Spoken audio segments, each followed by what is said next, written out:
Namaste everyone. Welcome to our 28th Annual World Yoga Festival and the 7th International Day of Yoga celebration. Today is our 17th day of the celebration. Today we are partnering with the Andamarga organization in New York. Here I like to thank all the Acharyas and the volunteers from the Andamarga and welcome all the speakers from America and abroad. First of all, I like to invite our Dada Shankarananda, Acharya Abhiramananda to say a few words. He is the secretarial secretary of the area in New York, America and other countries in this area. Acharya Abhiramananda, please unmute yourself. Unmute yourself. Yeah. Sorry. Thank you so much. Namaskar, everybody.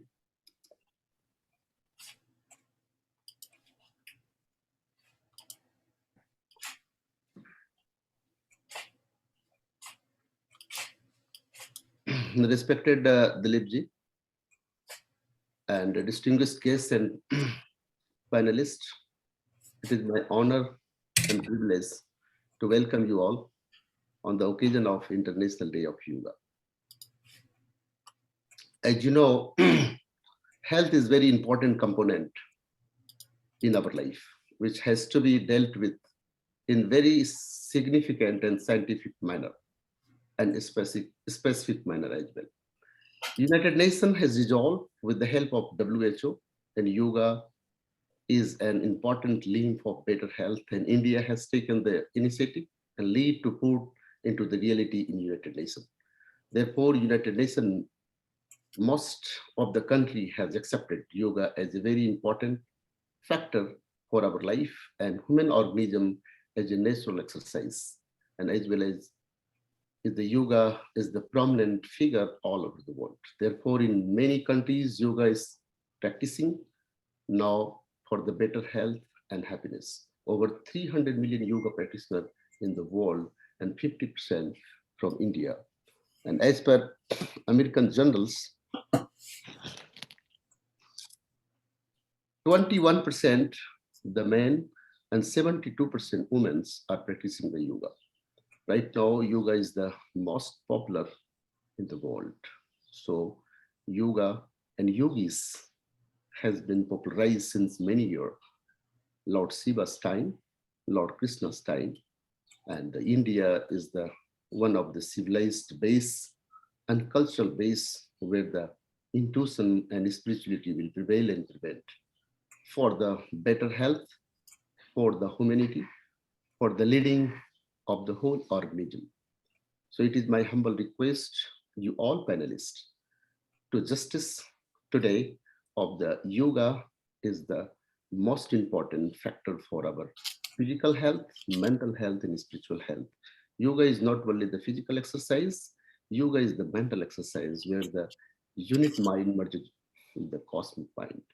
Numbers of the yogis, numbers of the researchers, numbers of the scientists, and also doctors, they have been putting into the reality what is the organism all about, and also the what is hormone, DNA, and immune systems.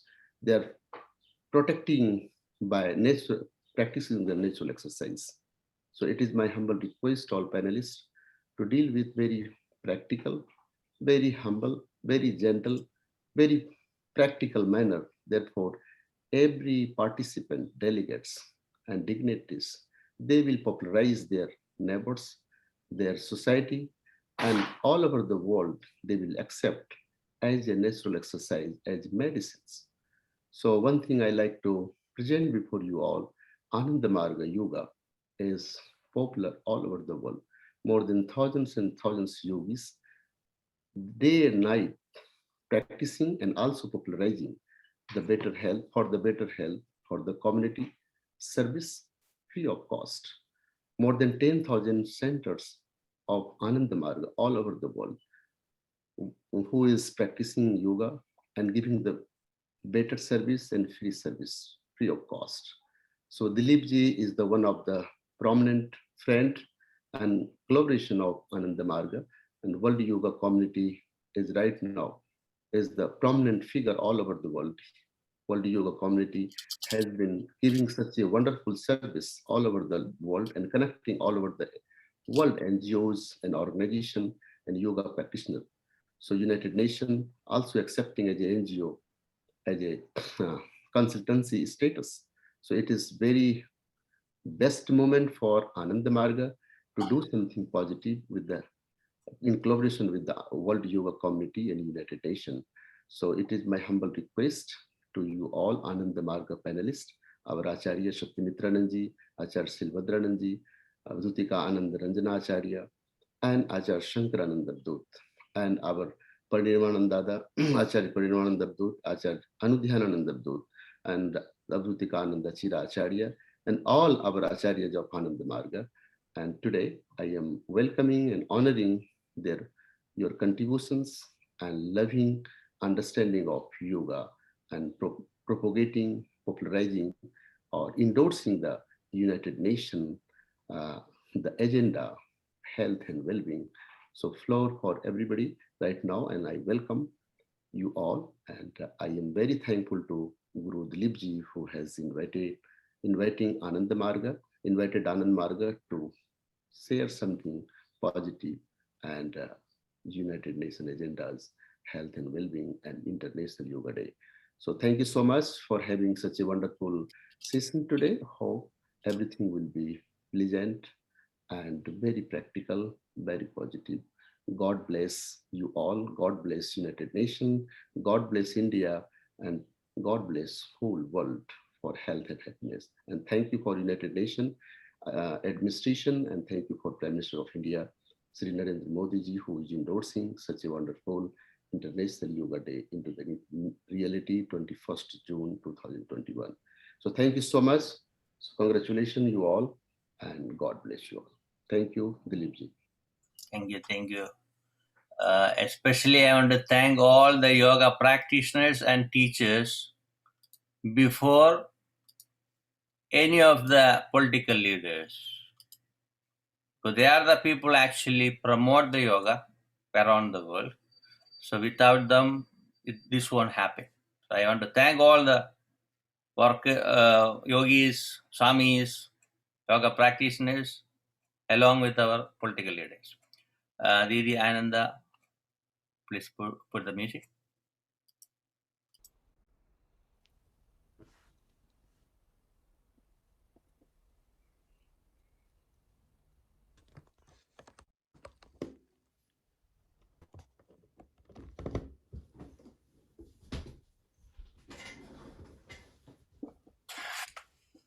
Namaskar.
Go ahead, Didi. Okay, now we will continue with the meditation. So let us all sit and we'll do a short meditation. Sit comfortably with your back straight and relax. You may close your eyes and fold your hands on your lap. Bring your all attention into your breathing. Gently inhale and exhale. Let go all your thoughts and keep your body relaxed. All the muscles around your face, your forehead, and your eyes are relaxing. Inhale gently and exhale.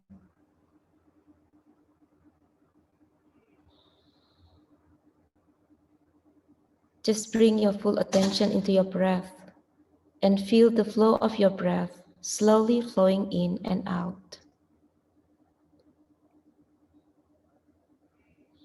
Your breathing getting slower and deep.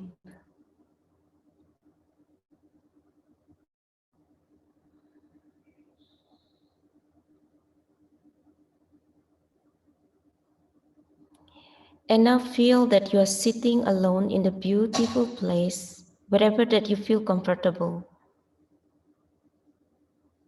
You could imagine that you're sitting in the nature and you feel very serene and your mind is getting calmer and calmer.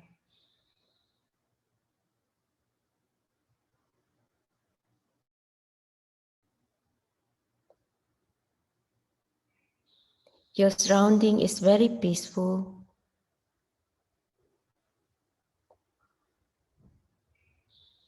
And bring the feeling of peacefulness in your mind.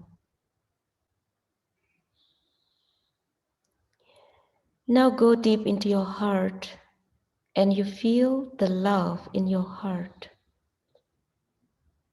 You may can remember the feeling of love and compassion that you experience in your lives. And feel this love is grow, expanding bigger and bigger. And you also feel that you are surrounded with a loving supreme consciousness around you.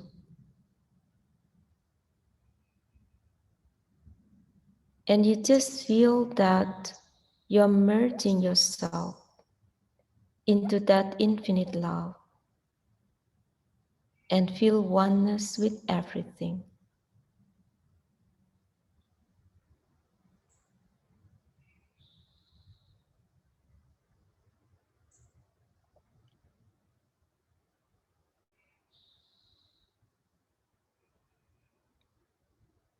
In every of your breathing, when you're breathing in and breathing out, you feel that infinite love, the infinite consciousness.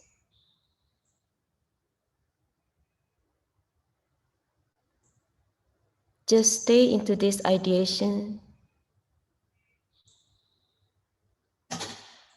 and let your breathing with that infinite love.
still with the feeling of that infinite, still with the feeling of that oneness with the Supreme Consciousness. And now feel again that you are sitting in the place where you are.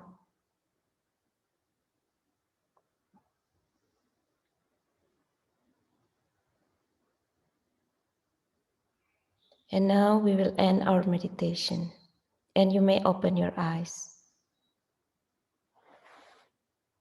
Namaskar. Thank you, thank you. That was a beautiful meditation. I like to introduce His Holiness Acharya Shankarananda Avaduta, one of the senior monk at the Anandamarga International. When you look at his life, he went through a lot. As a spiritual practitioner and the leader, even some of the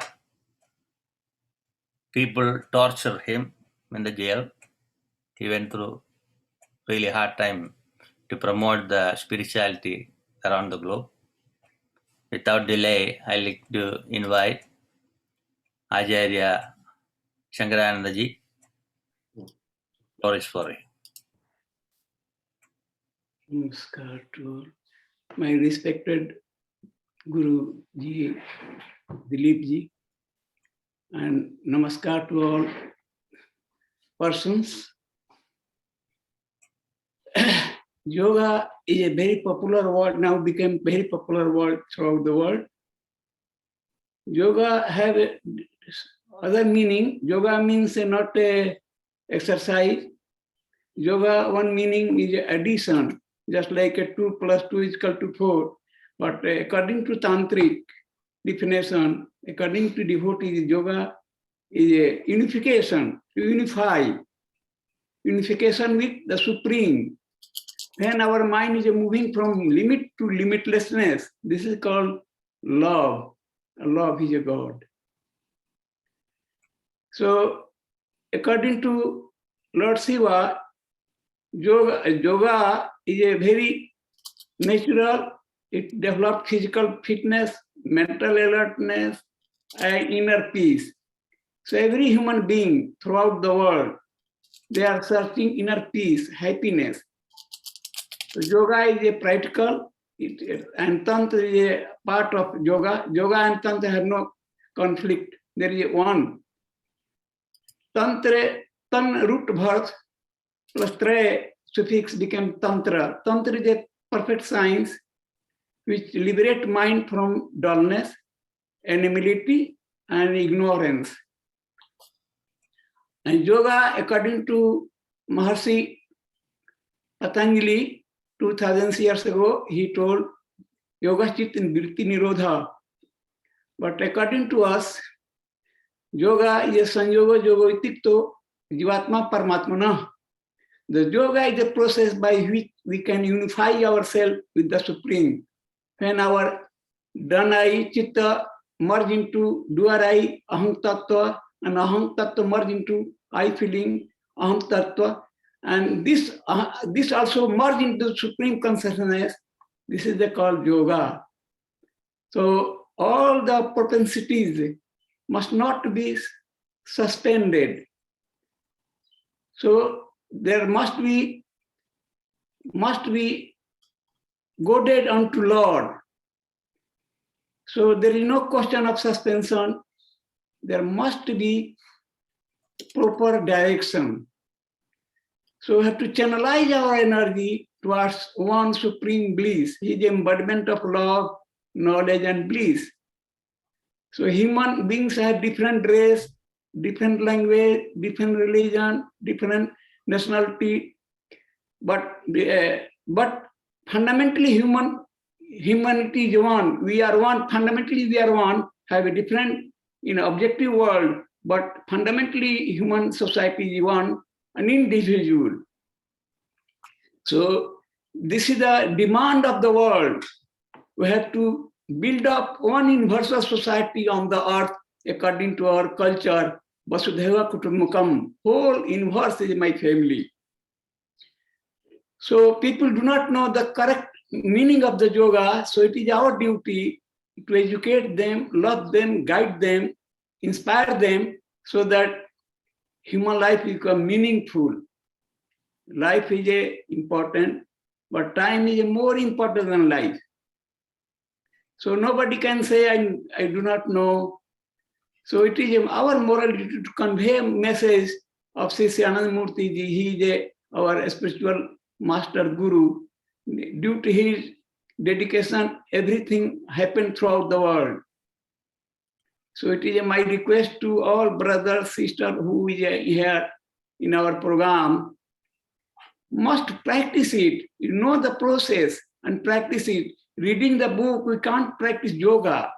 Yoga needs one living guide who has a personal experience in all aspects of life. So yoga has 8 aspects, 8 forts, the jam, niyam. So morality is the base, intuition the way, and life defines the goal. So jam, niyama, asana, dharana, pratyahar, pranayam, these are the, and last is samadhi, oneness with the Supreme. So we should not read the book, but proper knowledge, proper action, result will be devotion, love for Him. If we have love for Him, then we can serve all. Love one, serve all. Atmokshartham, jagat hitaya cha. This is the proper application of yoga.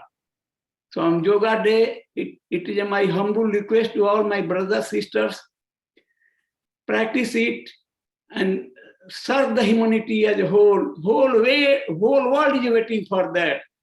So we must be, hatred must be replaced by love. Darkness must be replaced by light. So this is the era, this is the demand of whole world. So namaskar to all. Deep love for everybody. Namaskar. Thank you, Dada. You are our guest of honor today. Without you, I cannot run this show. Thank you. Then I like to invite our first speaker, Acharya Shilabhadrananda Avadhodaji. Is a senior monk and natural health expert and author at the Anandamarga organization in Singapore. Acharya Shilabhadranandaji, floor is for you. Please unmute yourself.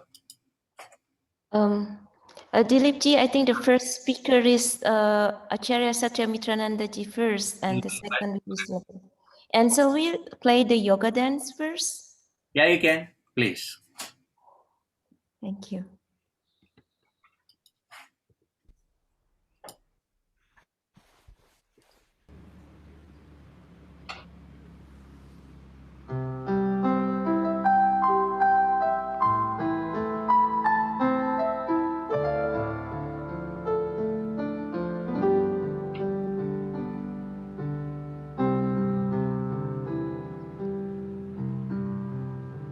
Your love is strong and pure and bright, and you will always show the light. And when I think that I am small and I am just about to fall, then I give myself to you,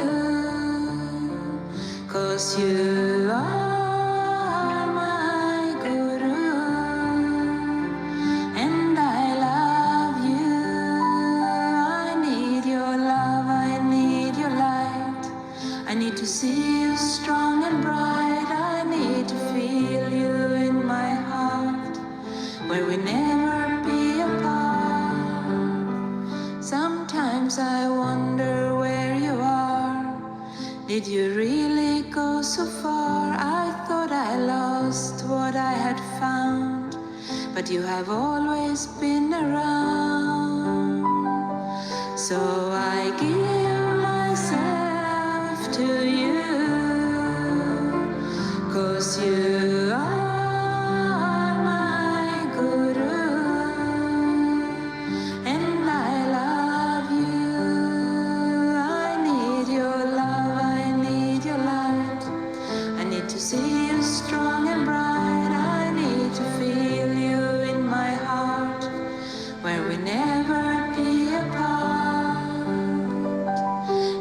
the sun gives its warmth, and the bird gives her song, and the tree gives its life, and the sea gives a wave like the mountains its shade, and the wind is so brave.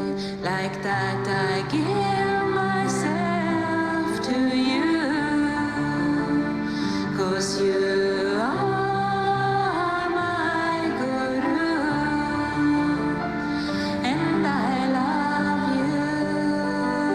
I need your love, I need your light. I need to see you strong and bright. I need to feel you in my heart, where we never be apart. I need your love, I need your light. I need to see you strong and bright. I need to feel you in my heart, where we never be apart. I need your love, I need your light. I need to see you strong and bright. I need to feel you in my heart, where we never be apart. I need your love, I need your light. I need to see you strong and bright. I need to feel you in my heart, where we never be apart. And I give myself to you, 'cause you are my guru, and I love you.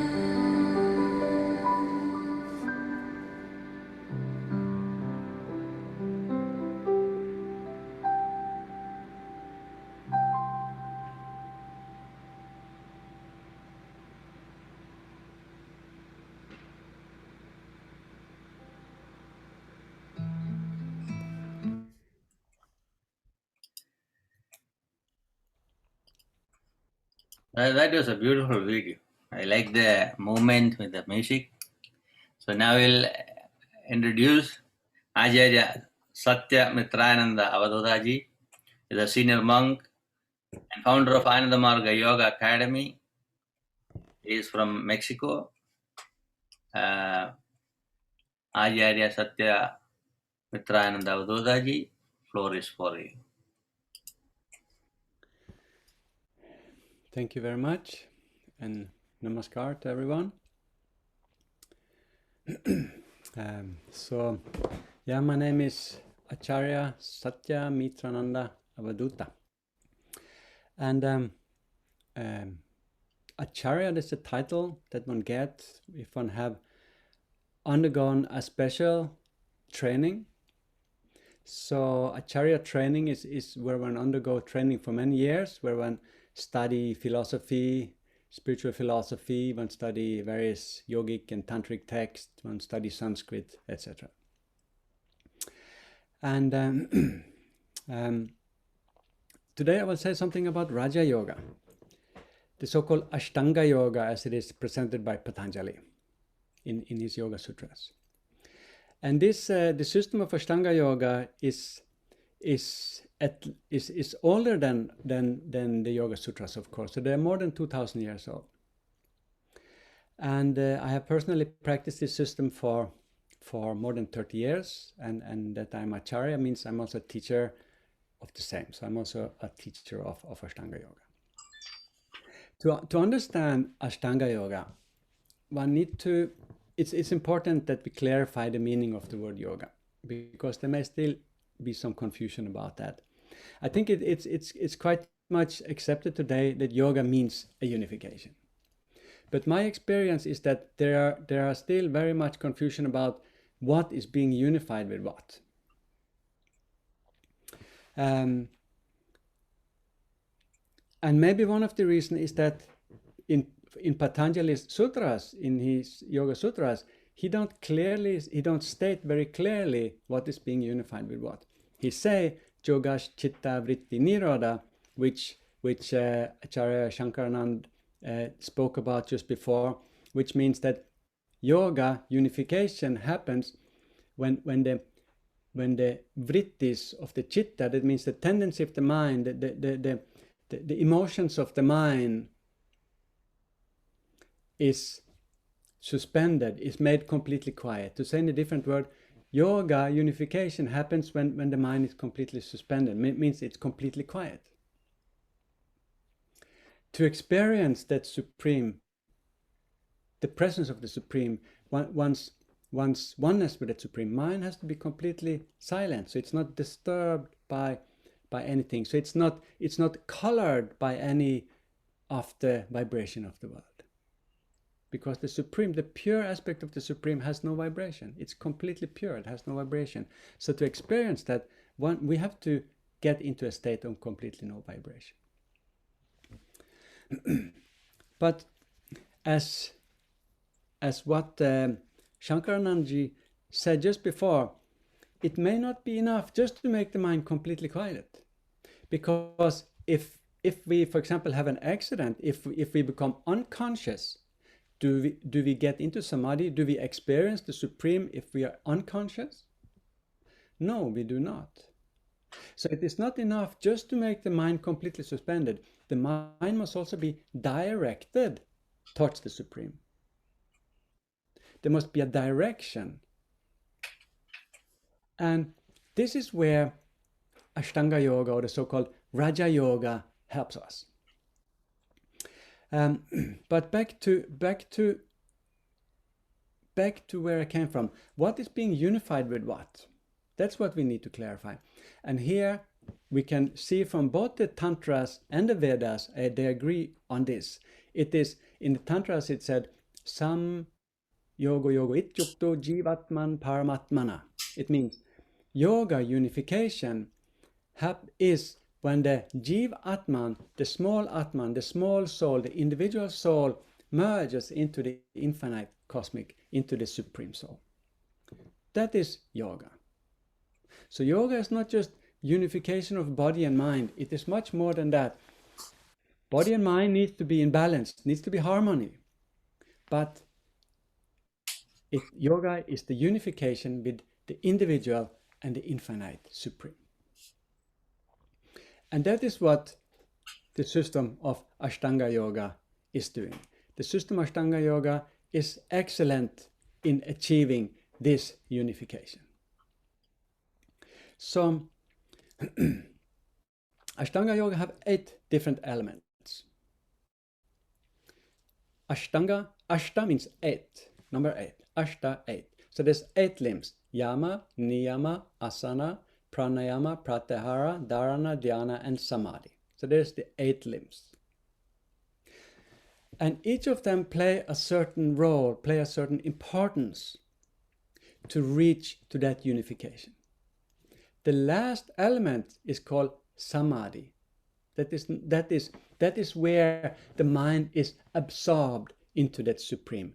The small consciousness, the Jiv Atman is merged into the Paramatman.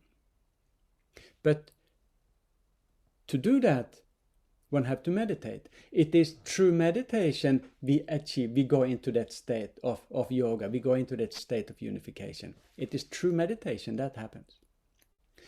And to be able to reach that samadhi through meditation, the mind have to become completely quiet, completely silent. And that's what I want to focus on today. Because all the 6 first elements, yama, niyama, asana, pranayama, pratyahara, dharana, these elements is essential for creating that peace of mind that is necessary to go into samadhi. So I'll say a little bit about that. The first element is the yama. And I don't have time to go into each of the 5 yamas. There are 5 yamas. There's ahimsa, satya, asteya, aparigraha, and brahmacharya. But to simplify it, these are ahimsa, satya, asteya. These are morality. Ahimsa, not to do any harm to anyone. Satya, speak the truth. Asteya, don't take something that don't belong to you, don't steal anything. So this is basic morality. You know, we have an inborn conscience conscience. That we know automatically what is right actions to do. We have a clear understanding about that.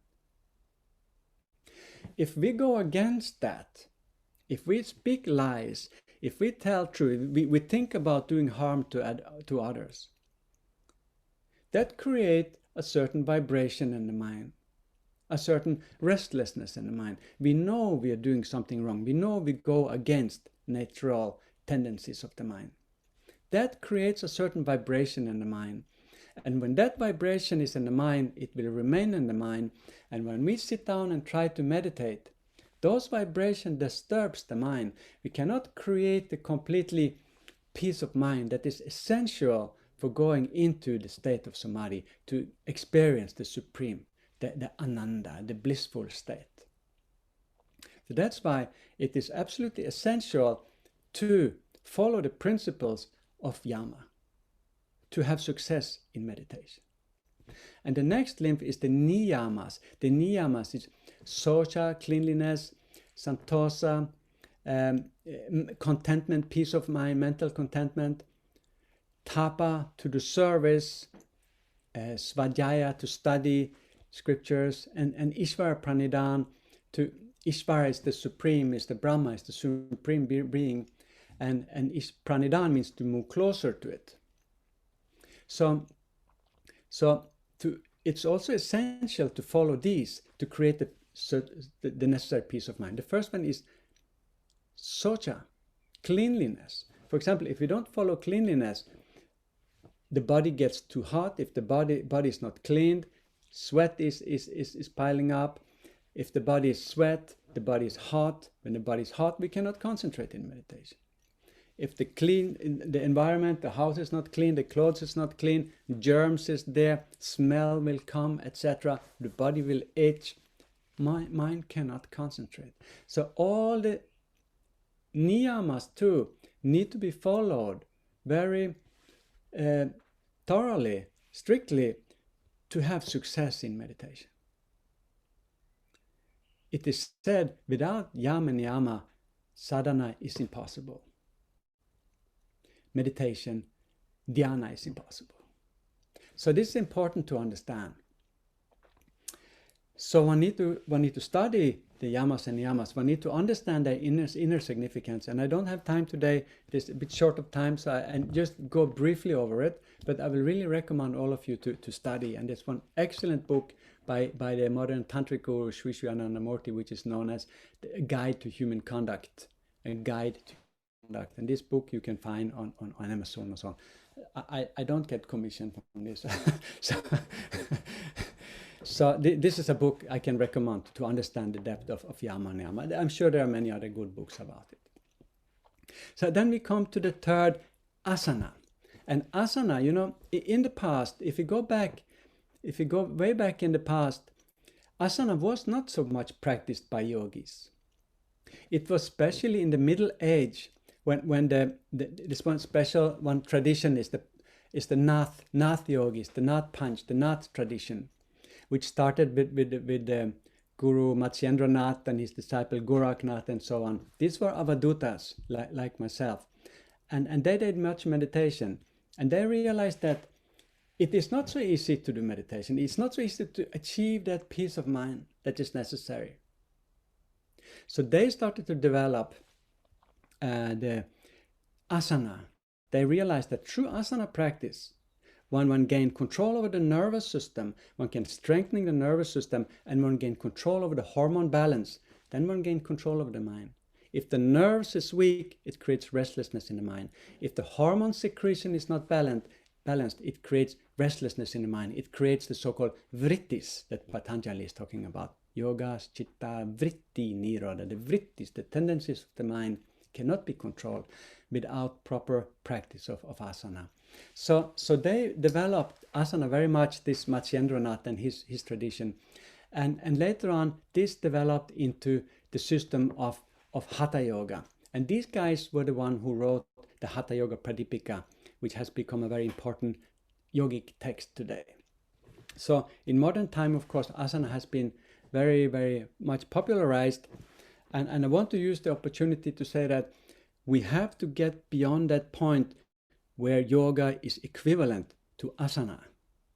This is important. The whole world think yoga is asana, and I think it's important we start to clarify this for the world.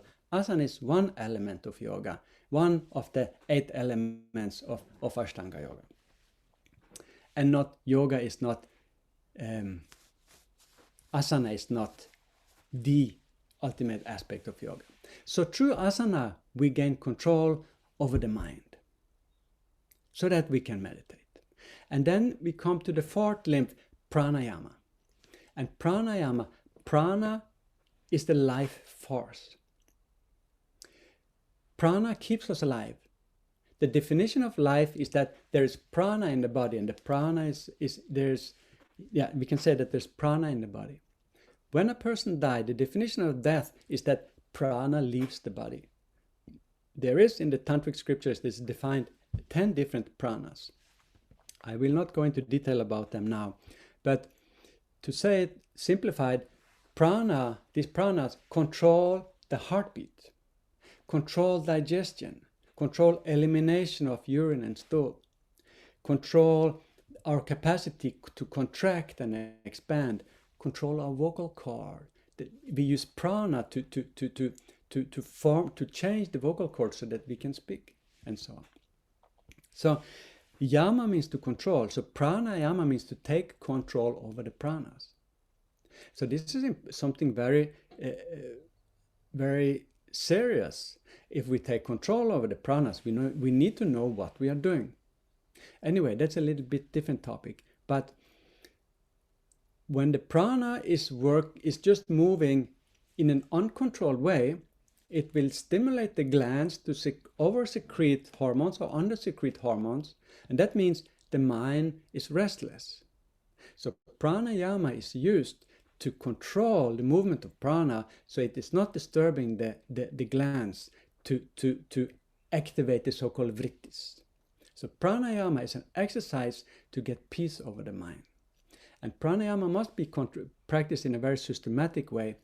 It is a special system for pranayama. In the morning, pranayama is done with concentration on one specific chakra, in the noontime on a different chakra, in the evening on a different chakra, and in the night it's concentrated on a different chakra. And it should go also with a special mantra. So that means the mantra helps us to contemplate on the supreme consciousness. So pranayama is important to practice in a very systematic way. And the way it is done today, that any yoga teacher just teach pranayama, advanced level of pranayama in the yoga classes, this is something the world need to understand, that have certain risks.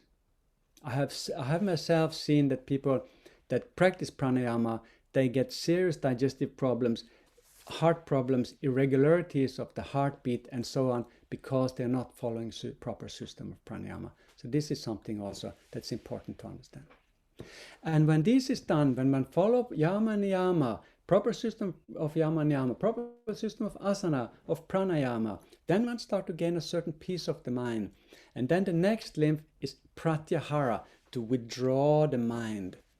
So then one practice the pratyahara, when we withdraw the mind from the external world, withdraw the mind from all the sounds, the smell, the influences from the external world, and then mind becomes even calmer. And then one go to the next stage of Ashtanga Yoga, dharana. That means mind is focused on one point, so that the mind is not roaming around. Fix the mind on one point, that's called dharana.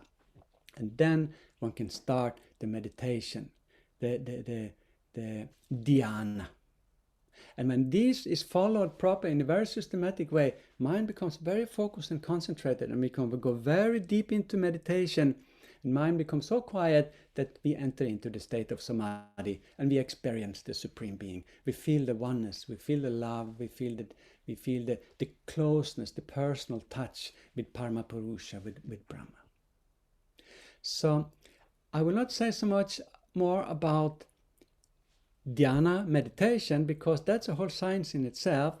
But I know my colleague, Acharya Srila Bhadrananji Avaduta, I think he have prepared a special talk about that. So maybe I should hand over to him now. Is that okay? I'm going to thank you, Dada. Yeah. Thank you very much. Sure. Thank you, Namaskar. Wonderful speech and bringing all the Yama and Nemas. That's very important. Here we'll welcome our Dada Acharya Shailabhadran Avduda from Singapore. Dada, please unmute yourself. Floor is for it. Namaskar. Thank you, Dileepji, and namaskar to all participants. I'd just like to follow up the excellent presentation of Dada Shankaranji and Dada Satyamitrananji. They have given a very good background to the concept of yoga and how perhaps today some areas may be a little bit misunderstood, and what we are trying to clarify for the audience is yoga in its kind of distilled or essential form, because it's very clear that more and more people every day are practicing yoga and meditation, and it probably will be very helpful if a more accurate description of these two words, which have now become kind of part of the English language, are precisely defined and explained so that the nuances surrounding the different aspects of yoga practice and the nuances surrounding the different aspects of meditation practice can be refined so that we actually attain that state that Shankaranji referred to as yoga or oneness, or what we would say 2 + 2 doesn't equal 4, but 2 + 2 = 2. In other words, there's a unification. When salt, an item, salt, is mixed with water, an item, there are in the beginning 2 separate items, salt and water. But when salt is mixed with the water, the state of yoga is that those 2 become 1. So from the duality of 2 becomes the unity of 1, which is, as Sri Anandamurti explains in the shloka, Dadaji has referred to it, Sanjogo ityukto jivatma paramatmana. So the jivatma is the unit consciousness. The consciousness which is reflected in every unit mental plate is called the jivatma, unit consciousness. And that is what unites in the state of yoga with paramatma. Paramatma is the witness of each unit mind, and it is also the witness of the cosmic mind. So it is the creator, the originator from which everything comes, to which everything returns, is the Paramatma, the final goal. And it has been described in different ways by different sages. The common one you probably have heard is Sat, Chit, Ananda. So Sat meaning that which is permanent, which is beyond the relativity of the world. And Chit is the pure consciousness, the never-ending permanent flow of awareness or consciousness. And Ananda, its nature, the nature of this permanent, unlimited, invisible flow of consciousness is one of infinite happiness or Ananda or bliss. So that is actually, in the true sense, as the 2 previous speakers said, and I think I'm again emphasizing this, that is the inner spirit of what we mean by the word yoga. And its most practical realization, as Satyamitrananji was explaining, is through the 8 limbs that Patanjali first enunciated 2,500 years ago. and which Sri Sri Anandamurtiji has put them again into a more modern context for modern society, so that those ancient teachings are kind of brought up to date based on the technology, the science, the evolutionary level of humanity in the 21st century and going forward. And so here, it's always important to have a renewal of those teachings in light of present day thought. And I'd like to say that when it comes to the seventh limb, which Dadaji was talking, Satyamishnaji was explaining, dhyan, the beautiful analogy is like when we are pouring oil into the pan, the oil is flowing in one continuous stream until it is on the pan. It spills onto the pan. So in that perfect state of concentration, which Satyamishnaji said is dharana, which is limb number 6, there's a continuum. So the dharana leads into dhyan, dhyan leads into samadhi. There's a continuum from step 6, 7, and 8 until samadhi, oneness, union, yoga is attained. And so the more we concentrate, or the more effectively we concentrate, the deeper is our absorption into that object of our concentration.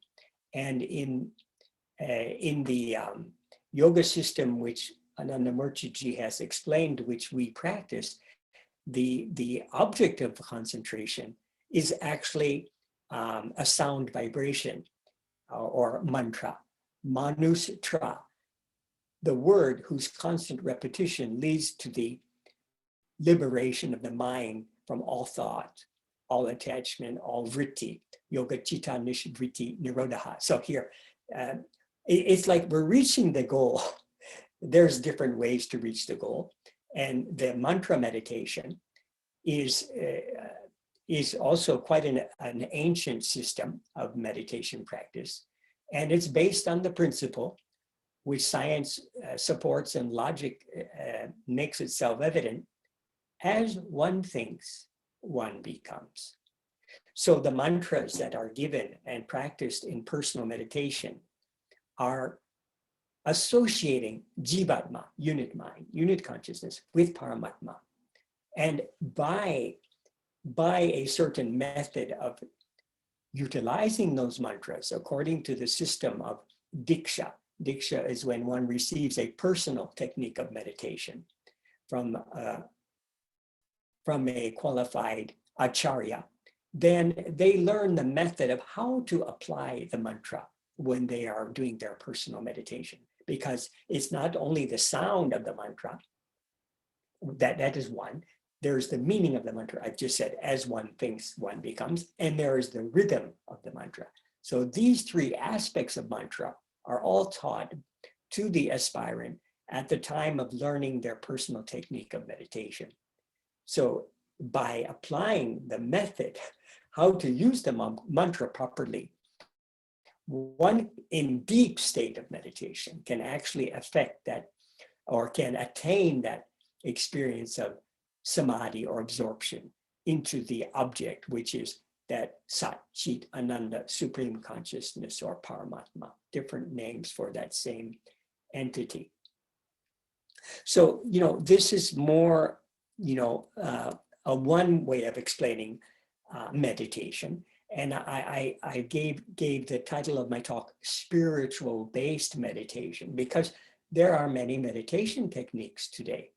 And some don't even, or I should say, they purposely kind of avoid that spiritual connotation, perhaps because some people are equating spirituality with religion.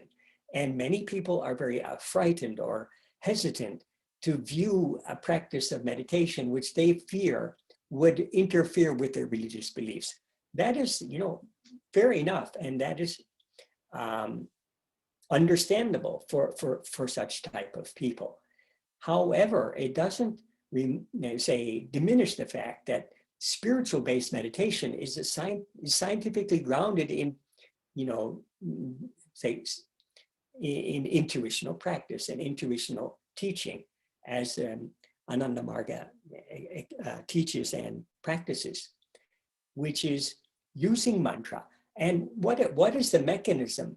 What is the biopsychological mechanism that is activated while doing mantra meditation? Is that the subtle wave of the mantra causes a sympathetic vibration to the sleeping divinity at the base of the spine. This is known as the Kula Kundalini. It is the dormant, sleeping energy, it's consciousness in a dormant form in human being at the base of the spine, Kula Kundalini.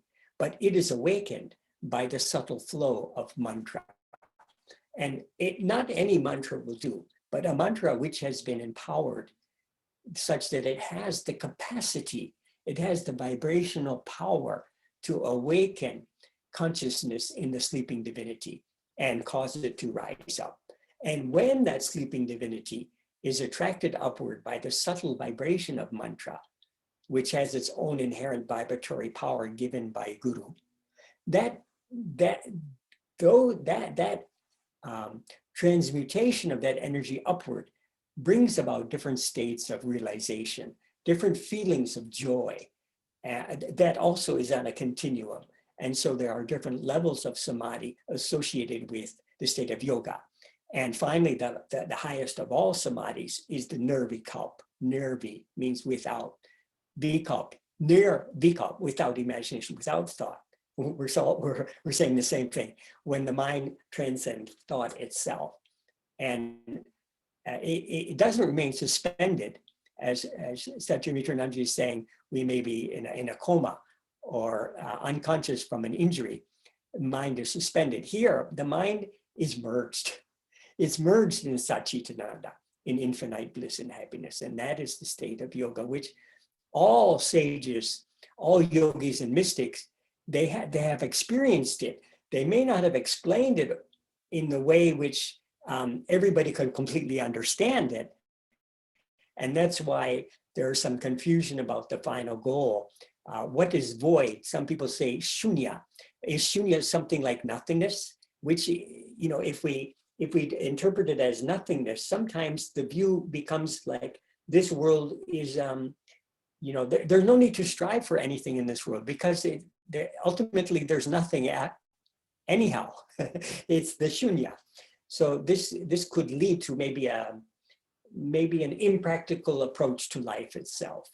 So all of these elements have to be put together, and so that spiritual-based meditation makes sense and is giving the benefit to the practitioner in his or her daily life. Be she a sannyasi monk or be he a family person. The practices of spiritual-based meditation are not related to the roles we have in life, but are available to every human being as a birthright that we have to attain the goal of human life, which is oneness with God. So yeah, in a short and brief, the time that I have available, I'd like to share these thoughts with you. And finally, I would say that one of the greatest intellectuals of all of history of India, Shankaracharya said, Bhakti Riva, his quotation was Moksha Karasangrayam Bhakti Riva Girasi. Bhakti, of all the past, bhakti or love, devotion, is the best way to attain salvation or oneness with the Supreme Consciousness. So thank you very much and namaskar. Thank you, Dada. That was a wonderful explanation. And I'd like to invite our next speaker, Avadhudiga Ananda Jainchana Acharya. She's a senior nun and holistic health expert and a yoga teacher, long-time yoga teacher at the Ananda Marga organization from Mexico. Avadhudiga ji, floor is for you. Thank you very much. Namaskar to everyone. So thanks to all the speakers, to everybody who has organized wonderful speeches. I will talk focusing on all-around health. So there are essential for our all-around health. What means all-around health means health on the physical, mental, emotional, and spiritual. These two factors, they depends on all the tools that have been spoken before, from meditation, asanas, jama and yama, morality, and all the rest.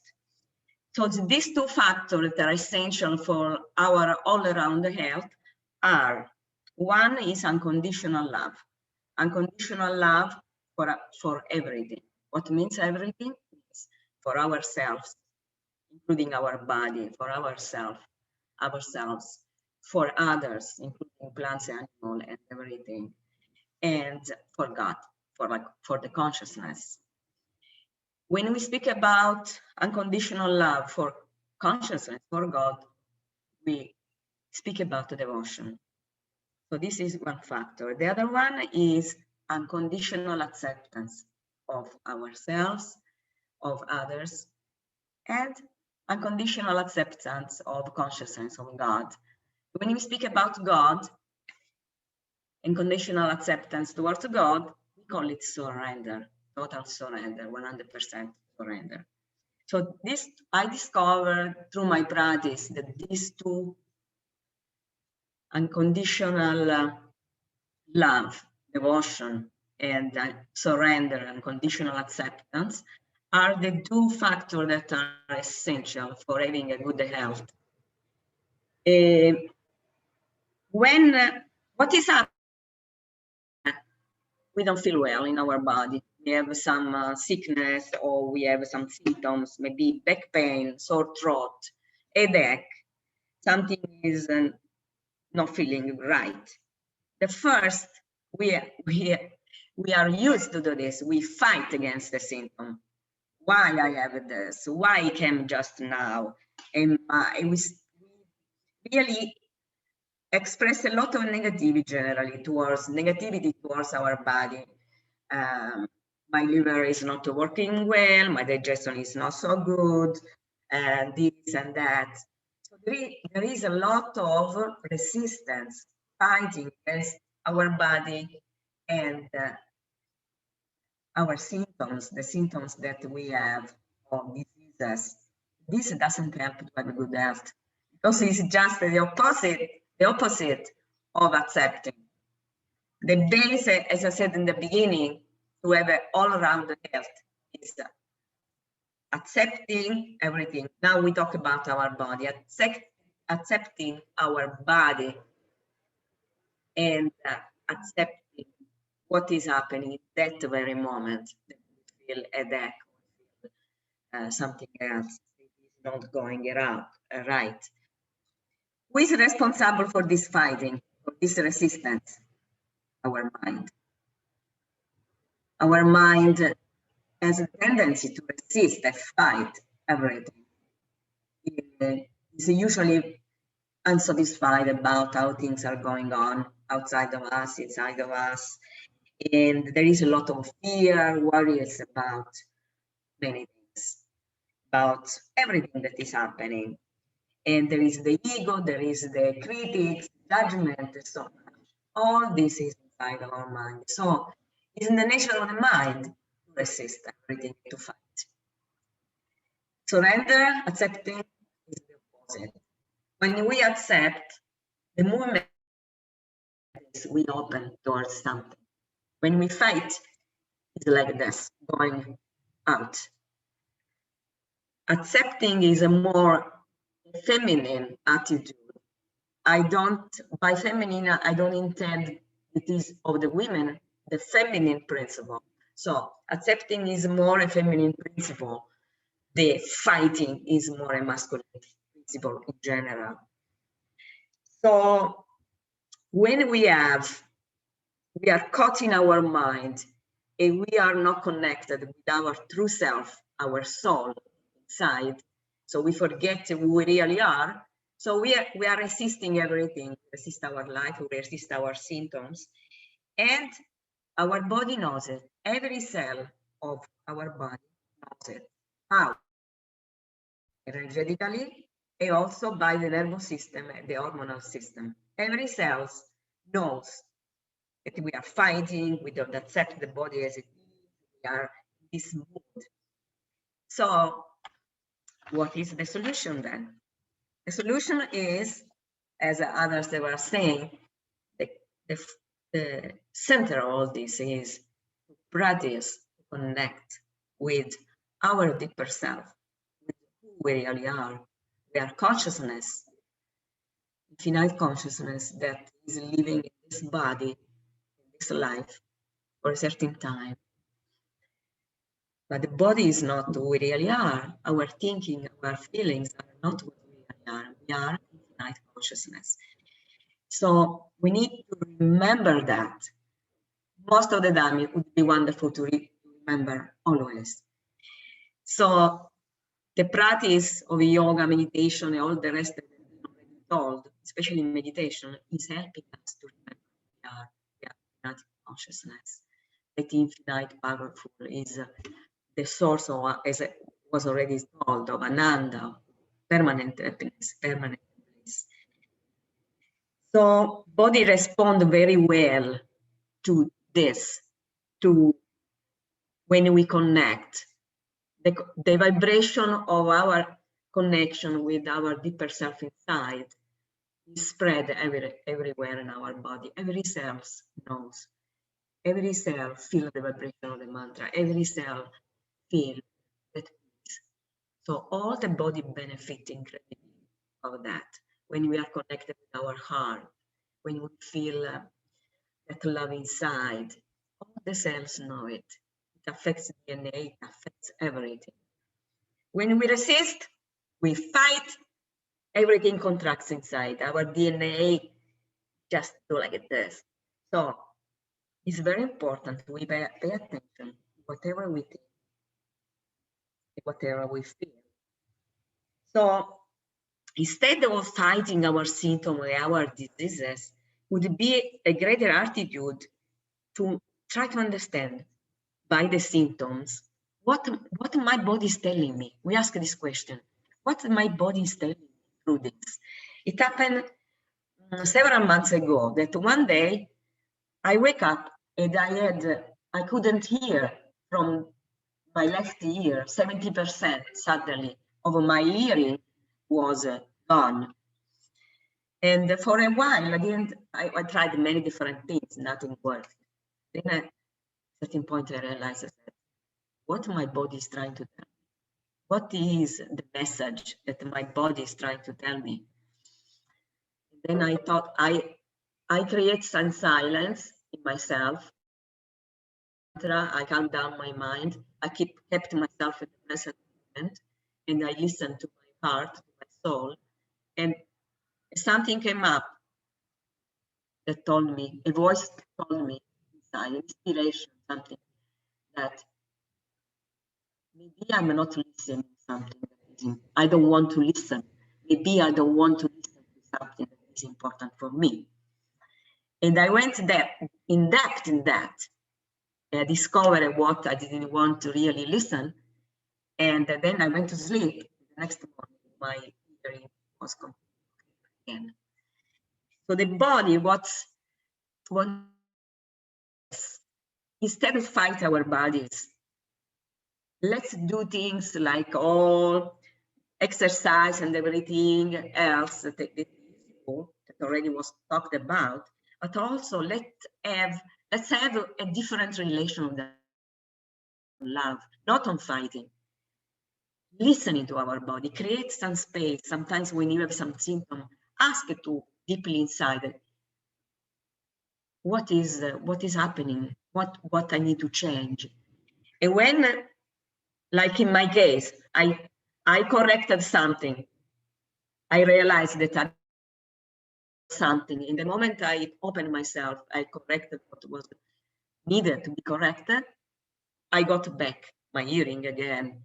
And this I heard about many kinds of so-called miracles that happen when we really connect with deep inside. We practice love for all, Bhavananke Valam, love for all. We practice to see everything as consciousness. We surrender to God. We practice. This is not a concept, it's a practice. Practice meditation, practice that whatever I deal with is consciousness. All this is helping to change our connection with our body. Also, our body is consciousness in a purified form. It responds very well when we give attention to it, we listen to it, we listen to the messages for us, completely cooperate. So our body is our friend, is not an enemy. Fight. Sometimes people say, Didi, do you have a pill that kills my back pain, kills my neck? This is not the right attitude. So if we change our attitude, we have a good chance that our health will be better. In any case, there are always, based on samskara and many other reasons, different symptoms that comes. It comes there because they push us to change something, to change in ourselves. If we do it, that symptoms don't need to be there anymore. So we need to remember constantly, as much we can, who we really are. We are infinite consciousness that came to this earth for some purpose. And our body, our mind are just vehicles. They are tools, but they are not what we really are. So we need to, as much we can, remember that who we are, infinite consciousness, infinite consciousness. And everything else is also infinite consciousness. Our body is also infinite consciousness. So it's a gigantic task in a certain sense to take care of all these things. But we are not alone in this effort. Consciousness is with us. We say usually if we move a few steps towards consciousness, become one with the conscious, we do an effort, we practice. No, despite all that is happening in the world and around us, we have this sincere effort to practice. Sometimes we run, sometimes we jump, sometimes we slow down, but keep going. Through the ups and downs of life, we reach somewhere. By the grace of God, the grace of consciousness, we reach. One day, surely we are going to reach and to become one with God. I finish here and I wish everybody good health and namaskar. Thank you, Didi. It was a wonderful experience you're sharing from your yogic practices.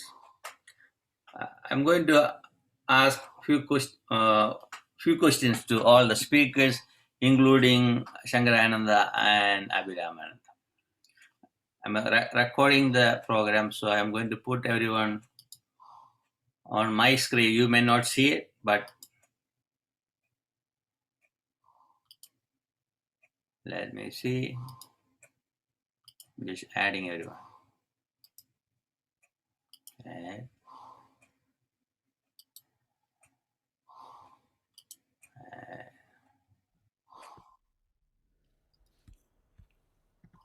Spotlight.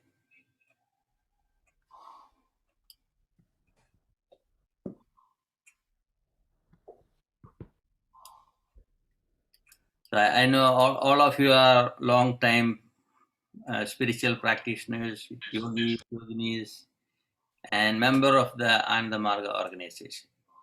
So each of you will get 2 to 3 minutes to answer this question. My first question to Acharya Abhiramananda, he is the secretarial secretary in North American area. So what made you to join in the organization? What do you feel about the spiritual movement around the globe, the future of the spiritual movement?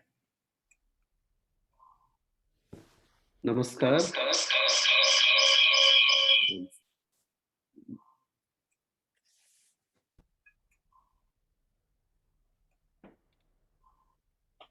Just make other one down. So Yeah. Are you audible? Yeah. Hello. Dileepji, Again. are you listening me? Hearing me? Yes. Yes. Yeah, good. As per my individual commitment and dedication is concerned for a spiritual moment, and I am the very keen practitioner of meditation and spirituality, and I love my guru.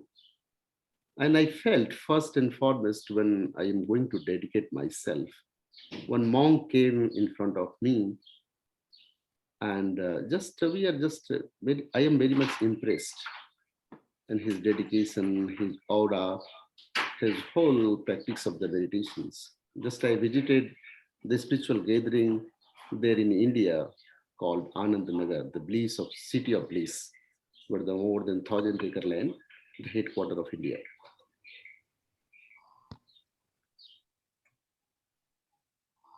So I was so impressed. So looks like my guru, Sri Anandamurti ji, just invite me, please do something for the humanity. And I am very much inspired, and also I'm not just stop myself to not to devote and dedicate. This is the inner desire, but one of the most desire I prefer of myself, that I would say I thought in my life that very moment, this life will not going to come again. Why not this life should be success? So nobody knows about the moksha and the mukti or liberation or salvation. But I felt that very moment, and the guru has just given the immense understanding to me in my intellect and intuition level, that nobody knows the second life you are going to become a human being or not. Just to serve the humanity, to succeed this whole progeny of your intellect and intuition would be successful. So then very moment I was so inspired, and I dedicate myself. But at the same time, I would say the human being and human life is very precious, which is very important to deal with very practical and positive manner, to do something for self, then humanity. And also, I would say the intuition life is best life. Spiritual life is the best life. Once you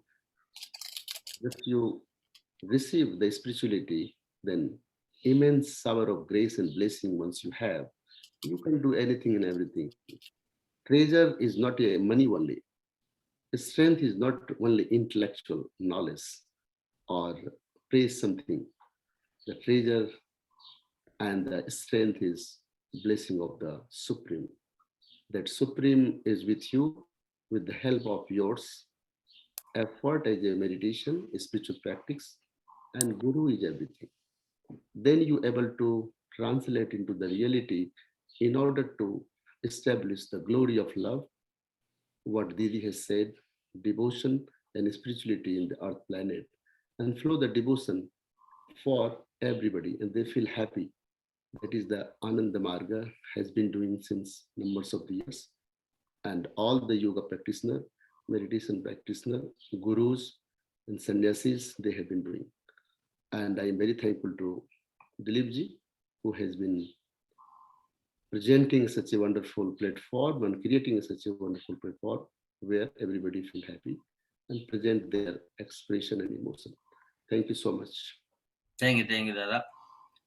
Now I'd like to invite Ajarya Satya Mitrananda Avadhodaji from Mexico. What made you to join the organization? What do you want to make a change in the world? Yeah, thank you for inviting me. I have always been attracted towards spirituality and spiritual life and spiritual practices. And I was traveling in India. I was visiting various organizations, and but when I met Ananda Marga, I knew immediately that this was the right place for me. I could see the way the rational approach to spirituality really appealed to me. The scientific aspect of it that I could find here, non-dogmatic approach, that was, I guess, what really was a game changer and really was the deciding factor to join with Ananda Marga. I wasn't searching for any organization, but when I came across this, it was, I just felt a strong calling, and after a short time, I understood that I would have to dedicate my life for humanity, to do something for the upliftment of the humanity. We can see so many problems in the world today, so it felt very meaningful to take the choice then and to become a sannyasi, to become a monk.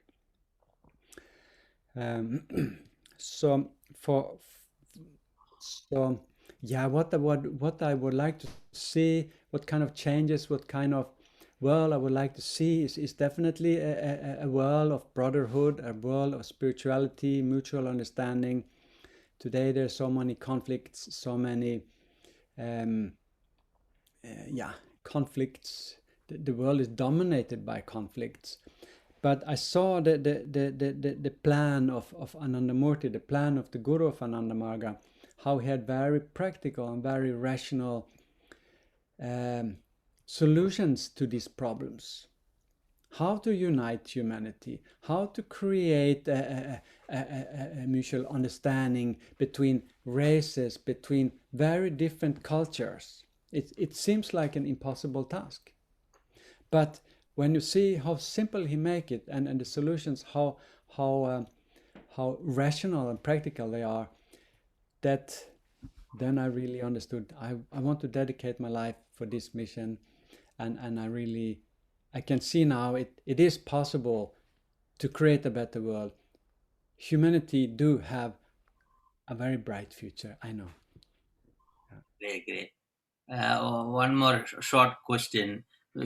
Actually, we all never think about where we born from or where we are living, because once you take the sannyasa, so universe is for us. That's the way it is.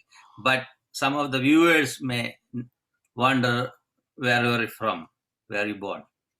I don't look very Mexican, I guess. Correct. Yeah, I'm from Norway. I was born in Norway, and so, but I would say my mind is international. I don't feel very Norwegian anymore. I feel wherever I go, I feel like a part of the local community and so on. So yeah. Now, I purposely asked this question because some of the people will know how a person's accent is, and Yeah. how they present, Yeah. and the way they deal with the situations, and different aspects are there. Right, And right. it's education for them to know a person from Norway went to India and became a yogi. So you have to know that. So next question is to Acharya Shailabhadranandaji from Singapore.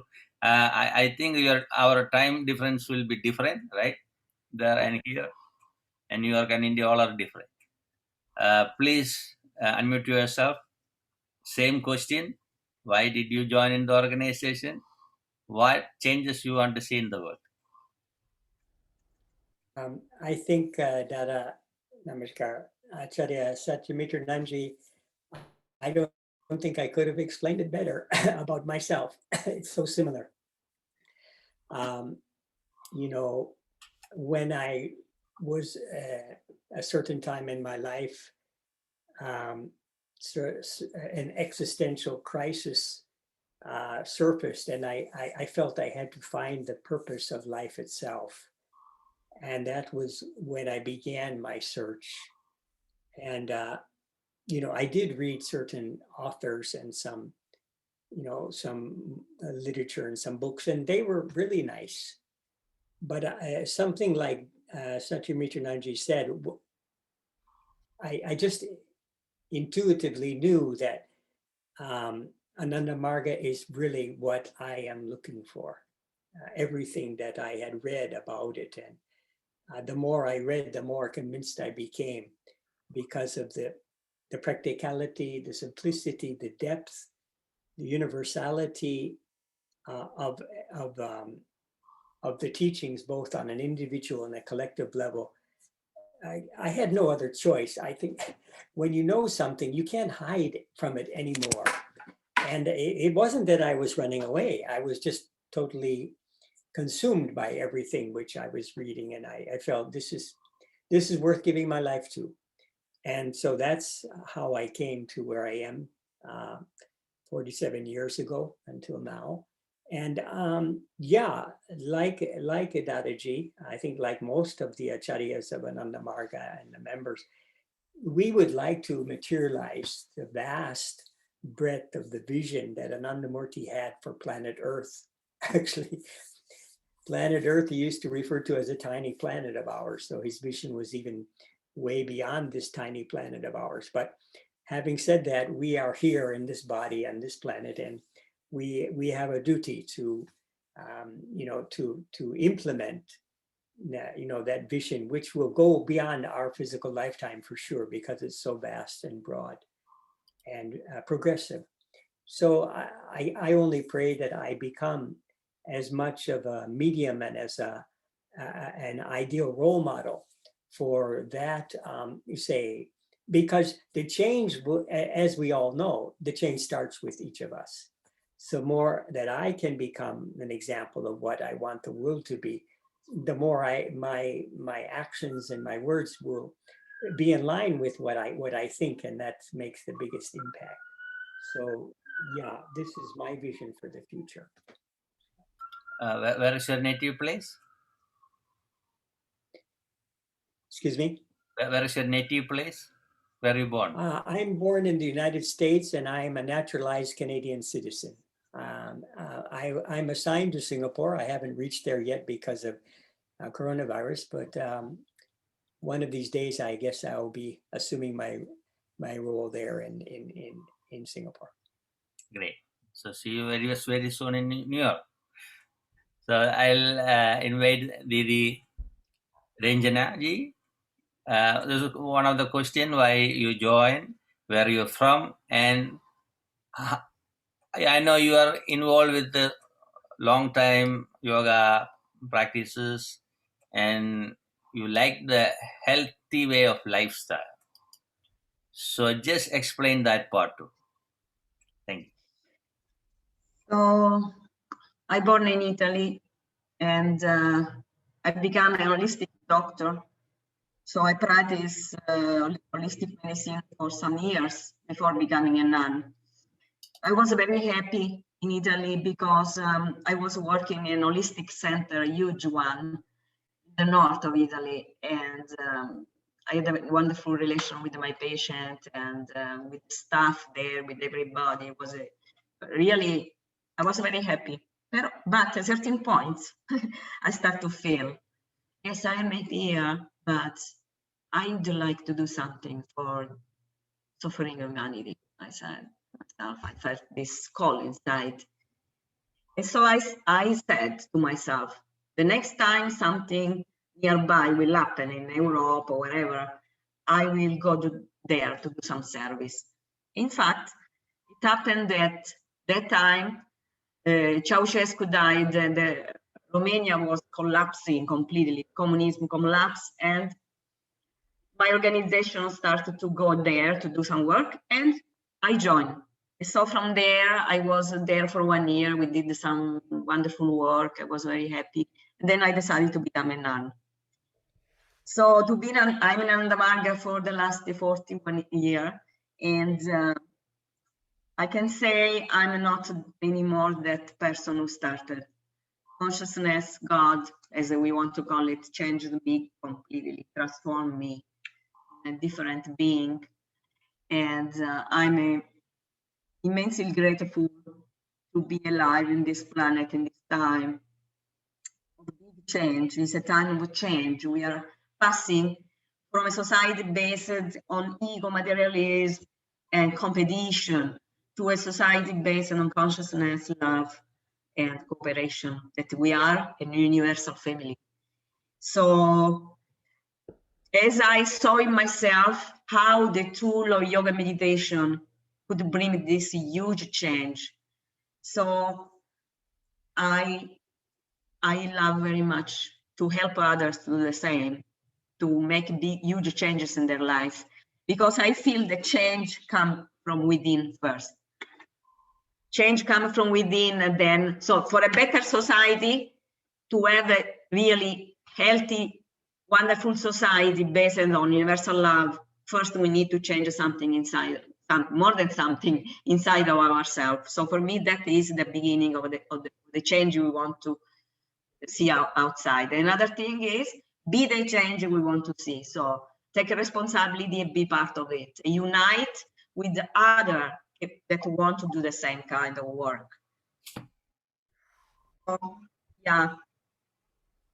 So I'm very happy to be part of this movement, this work, not only my organization, to unite with anybody.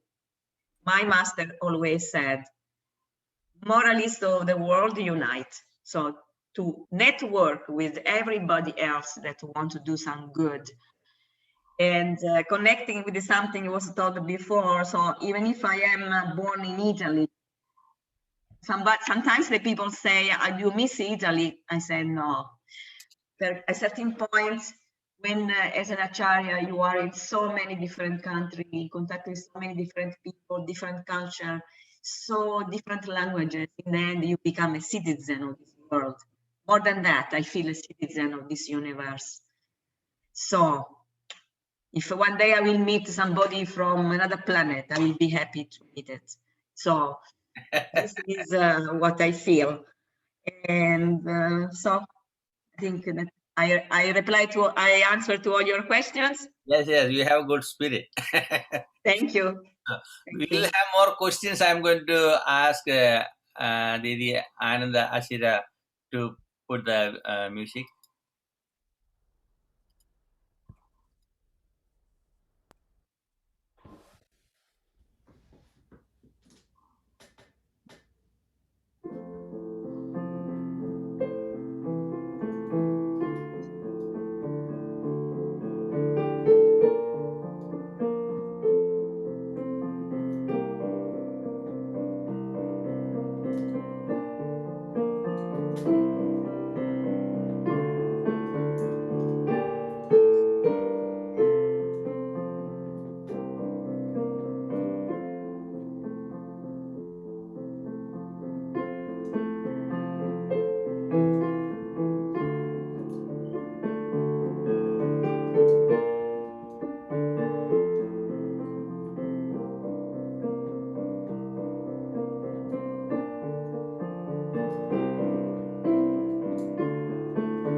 Now we'll open the floor for everyone to ask questions. And of course, all the other monks from Ananda Marga will get a chance to speak at least 2 minutes, 1 or 2 minutes. Here I like to invite Dr. T.P. Shashikumar. He is still here.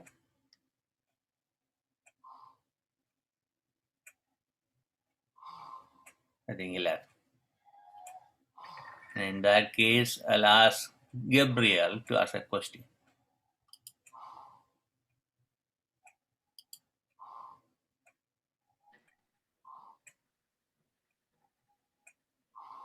Namaste. Namaste. It's good to see you, everyone. Shankarananda, it's been such a long time. I miss connecting with you. It's wonderful to see you. If it's okay, I'd rather not ask a question.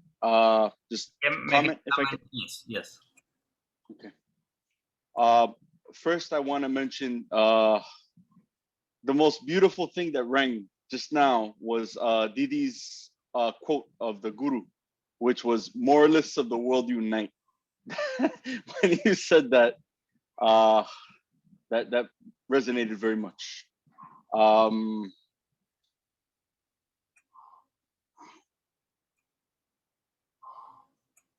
This course was wonderful. Central to practicality of the everyday understanding of how to live and what it means to be on the path in a very practical way, to be able to have guidelines and understanding, and even to transcend the guidelines. I think everything was very beautifully brought up, and I felt the love. I definitely felt so much love and grace coming from today's talk. Abhiramananda, we have to meet again soon. I miss, us getting together. Sure. Good. Thank you, Gabriel. We have Professor Chakki. Please unmute yourself. You can ask that question. Yes, namaste. I was wondering what the difference is between tantric yoga and regular yoga, or tantric text and yogic text. What would you say and explain? How would you explain what tantra yoga is? Maybe Acharya Satya Mitrananda? Yeah. Namaskar. There is very little difference between Tantra and yoga. While Tantra have all elements of yoga you will find in Tantra, but Tantra have certain specialities. Tantra do not only deal with the individual development. Yoga is more about the individual development. Tantra deals with that, but Tantra also deals with the society. We cannot have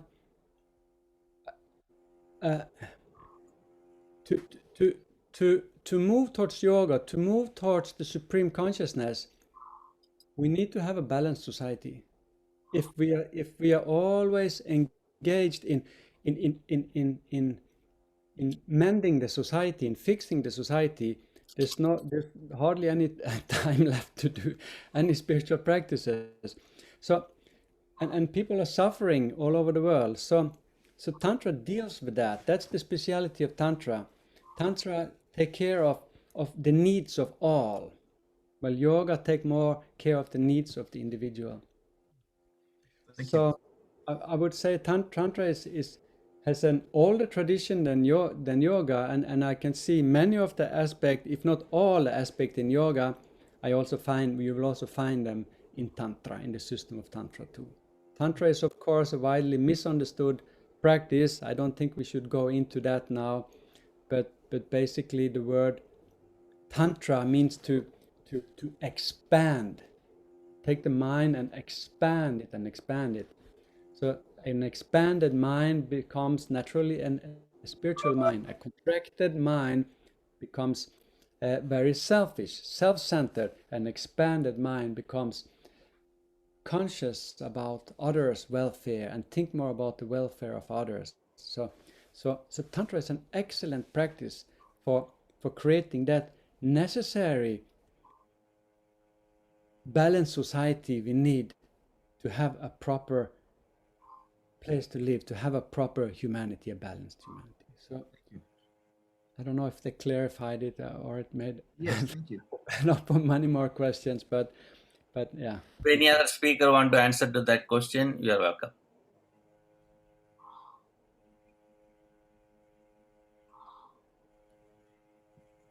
Ajay Desai. Thankappan is here, so please say something about Tantra Yoga. Actually, Tantra, a complete philosophy, is 99.9% practical, 1% theoretical. Lord Shiva gave this tantric sadhana. He is the first father of human civilization and human civilization. So about Shiva, Jayadi Pita Adi Dev Jayadi Pita Adi Deva Mantresha Mahadeva. So Lord Shiva is the first father of human civilization and culture. Before there was no any major marriage system. He became practical, married three community, so that he united all people, Aryan, non-Aryan, and then make one human society on the earth. He composed song, if you have a good feeling, how to sing and dance. So he composed that song. His name is Nataraj. So he is the first father of human civilization and culture. Before that, there was no human society built up on the earth. And then Krishna came. He also did excellent, be a family person, but he bring that change, karma yoga, gyan yoga, and bhakti. So karma minus gyan is called to devotion. And last, the Anandamurti ji gave a comprehensive philosophy of life. East and West come together and build up one universal society. On this planet, there is no human society built up. So he has one target to build up one human society on the earth. If personally you become healthy, happy, then you can build a nice family. If a nice family, then nice universal family. Vasudhaiva Kutumbakam. Namaskar. Anyone else to explain about Tantra? Janardana Menonji. Anybody else? Sorry.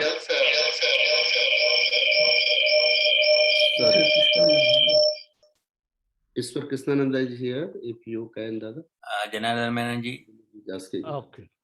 Hi, Dada. You like to say something?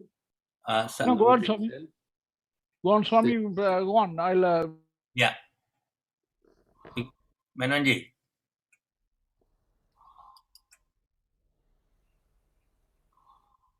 Hello? Yeah. I'm going to go on, sir. Yes.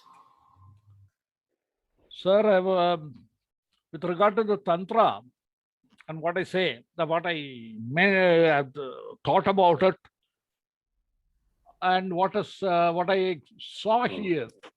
So, Krishnananda, you like to say something? Let him speak.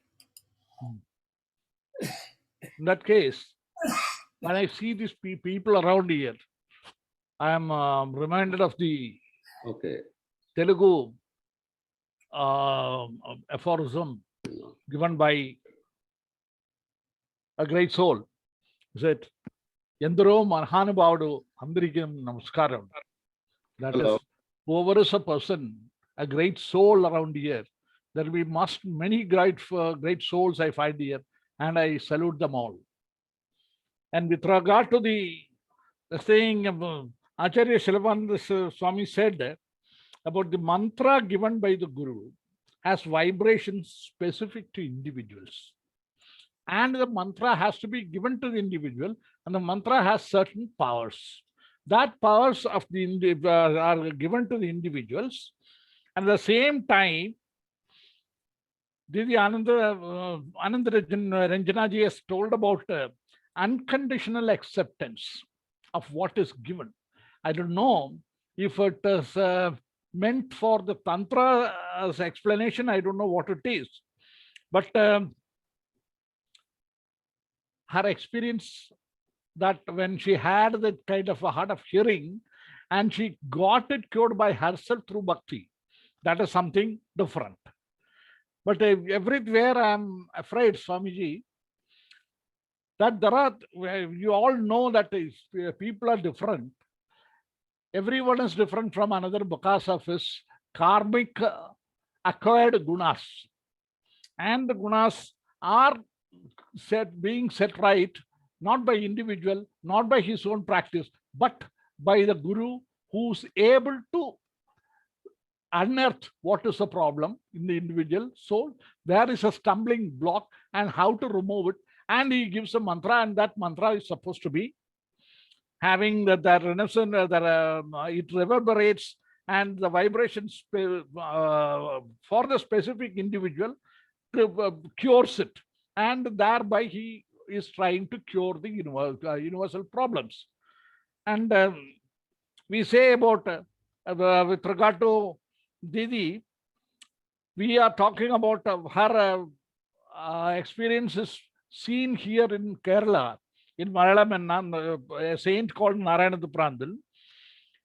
He was given an opportunity by some deity because he had a elephantiasis, the swollen feet in his left foot. And the deity asked him, you just, whatever you want, I'll give you. He says, I don't want. I don't want anything. He said, no, I have to give some boons to any man who comes in front of me. He says, see, I don't want it, because he knows that it is coming to him as a karma guna, and this deity is not able to ferret it out. But it may remove this thing, remove her stomach ache, but bring headache for it. So he wanted to get rid of it, but nevertheless, he said, when the deity was imposing upon herself that please ask something, then he said, okay, you do one thing, you remove that disease from the left foot and put it on my right foot. So that is the kind of people, when Didi has told me about that, accept everything with unconditionally, not with a condition I'll accept everything, unconditionally to accept it,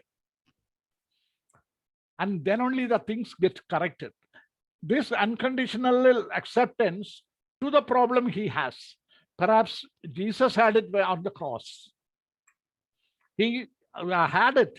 He accepted it unconditionally. He had a lot of excruciating pain. With all that pain, he forgave the people his tormentors. That made him great, and that made him person worthy of being worshipped. And with regard to thoughts, you said that the thoughts have to be stopped.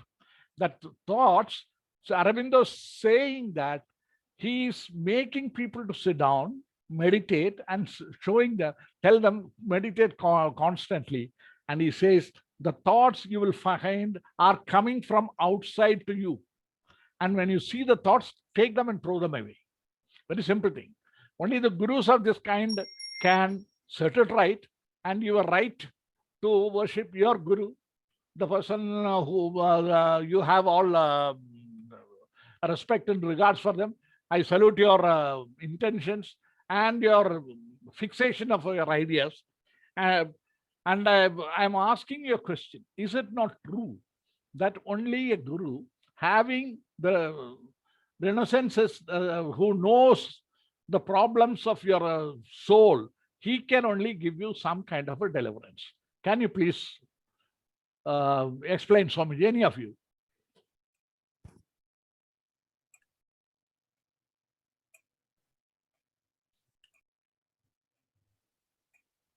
I didn't hear clearly the question, what it was. Just use simplified words and very short. Very shortly, I'll tell you, Didi, that you said unconditional acceptance. You accept things that unconditional, the love or the thing is unconditionally. When you accept the things, the problem ceases. And in order to groom you to that extent, a help of Guru, is it not very, very essential? Yes, the grace of Guru, we say the grace of God is the primary things. That is, without grace, we don't do anything. We cannot breathe, we cannot do anything. Then about unconditional love, unconditional acceptance, that my understanding is unconditional acceptance is for everything, for ourselves, for what we feel, for what we think, is for others. And this unconditional acceptance means there are unconditional, as you said, unconditional. When we refer to God, we speak about surrender. Surrender means you know better than me what I need. So whatever happens in our life, we accept it. So if a disease comes, a symptom, instead of fighting, first we accept it. And then it's up to, in the end, it's up to God, to consciousness, how fast we can go through it or whatever happened, because also karma is there. And we have to burn our karma in a way or another. So there are many, my talk was a very short 10 minutes, so I couldn't go in depth. So we need to take in consideration many different things. For every individual is different, but I found out that really society doesn't teach us how to surrender, how to accept ourselves, how to accept what happened in our body, how to accept what I feel. And it is something that we need to discover by ourselves or follow good example to do it. Because in this society, we learn just to fight everything, to criticize others, backbiting, not to accept others because are different color of skin, different nation, different background. This is the society how it is now. And so it's very important to pass to the new society, to the new world, as we are here for this. And for this is very important each of us do his part or her part in this process to first change our, by the grace of God, to let consciousness change us, but we need to make our effort also. We have to let him or her do it. And then, so auto-realization and service to all is the motto of our organization. There's another question from Vikram Tomar from India. Dhanyavad, Guruji. Can I ask the question, Guruji? Yes. Yeah, okay. This is a common question to every Acharya and Didiji. Can you share one best experiences for the youngsters, how to uplift themselves for the spirituality? Or you can share your best experiences which you have gained to help out for the youngster to achieve the path of spirituality. That's a good question.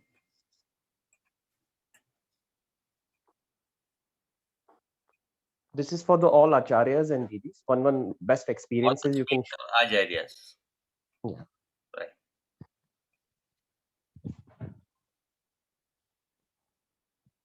Anybody else? Dada Iswapisananda? All right. Namaskar. Namaskar. Yes, for the youngster, I said very simply, sing, dance, and meditate. People need to learn. And that is what in Anand Marga's practice is. People need to learn basic morality, what people explain. That's very important for the youth. And the youngsters should learn to sing, to chant, and to meditate, which can uplift. You know, when I was, I learned Anand Marga when I was, when you say youngest, when I was 13-year-old. And, you know, it was always,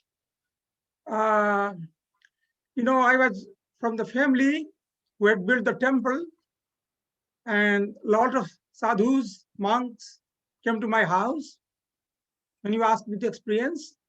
And I had read a lot of, in my childhood, to study the life of the great people like Buddha, Mahavir, Shiva, Krishna, all the, you know, so it has always given me inspiration.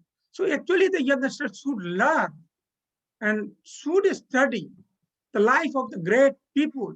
You know, the youngsters should, you know, have today, you know, idols, what do you call it? People have forgotten the young people. Actually, it's a job of the parent, it's a job of the community to bring them, to teach the morality, the moral principle, teach, to learn from the great people. If these people ideal become Vivekananda, the youngster life, you know, become the Buddha or Krishna or, you know, Mahavir or all these great people, you know, if they are taught from the very childhood. And that is why in Anand Marga education, you know, there are very important things taught. We first is, you know, basic that education is not just our bread and butter, but sa vidya ya vimukti.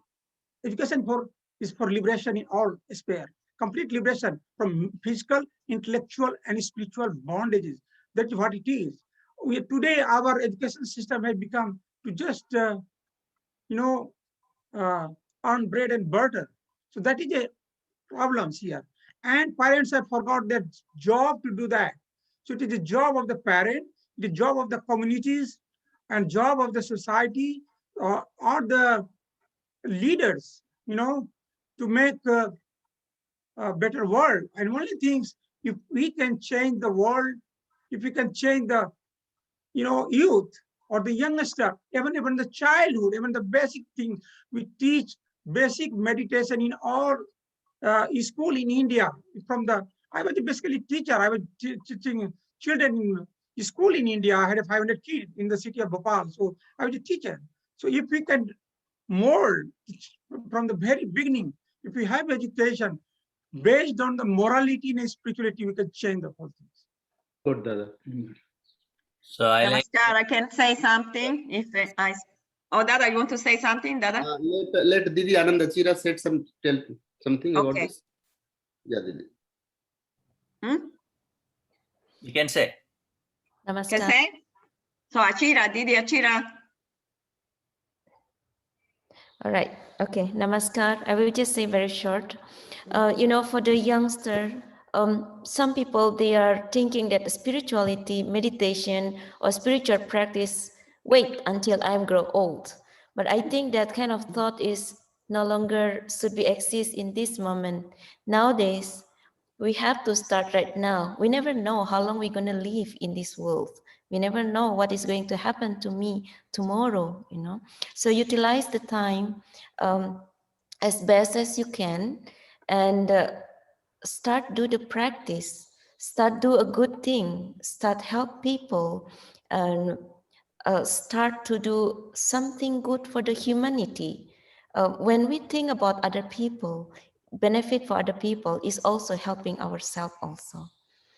And yeah, by doing practice of meditation, practicing yoga, which is meditation, is inside that yoga itself. When we talk about yoga, it's not just about the movement, the asanas, the meditation, the yogic lifestyle, you know, to follow the conduct rules, to take a sentient diet, etc. So all this is the yoga.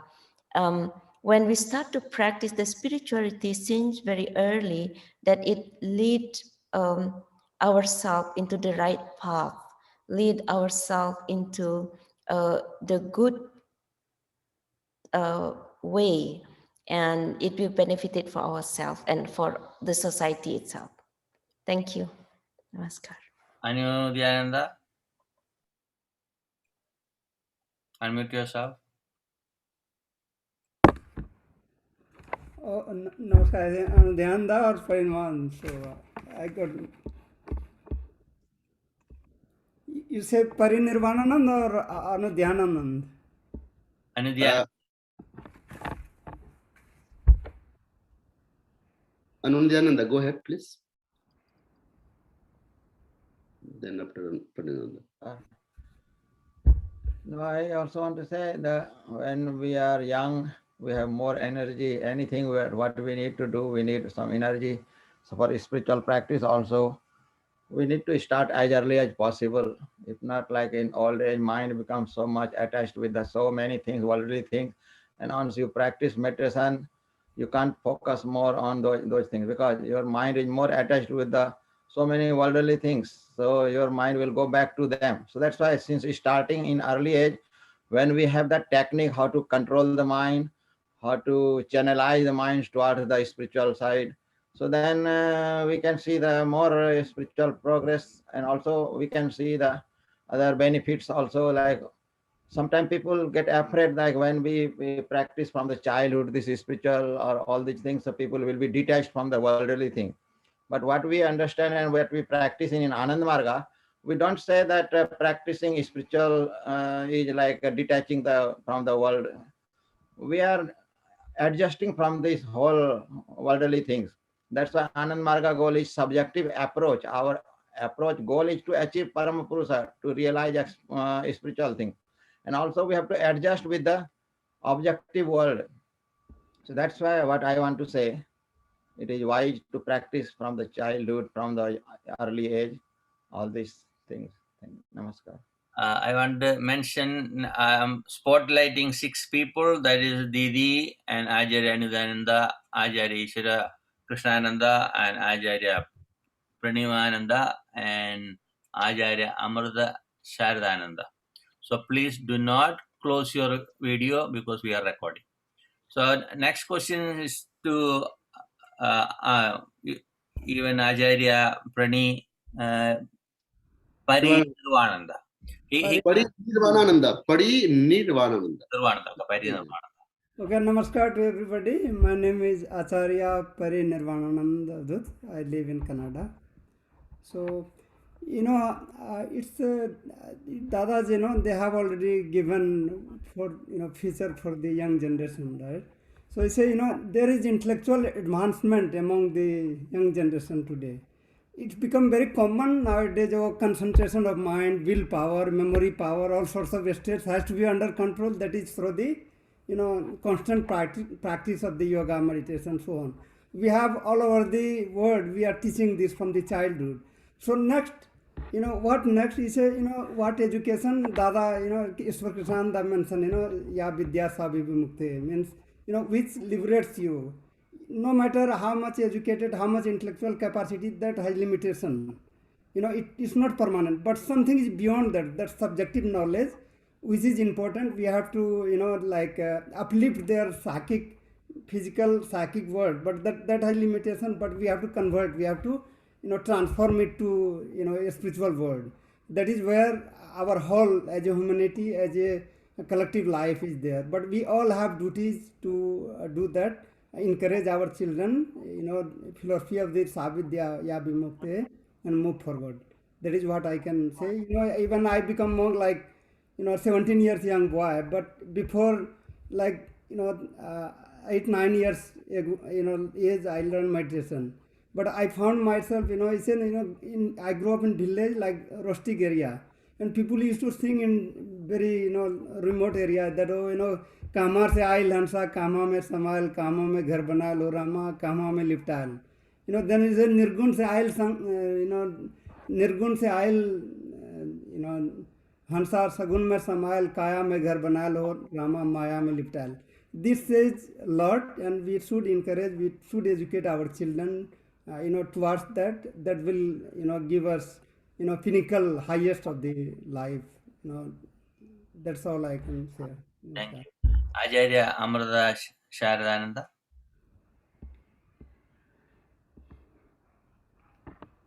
Please unmute yourself.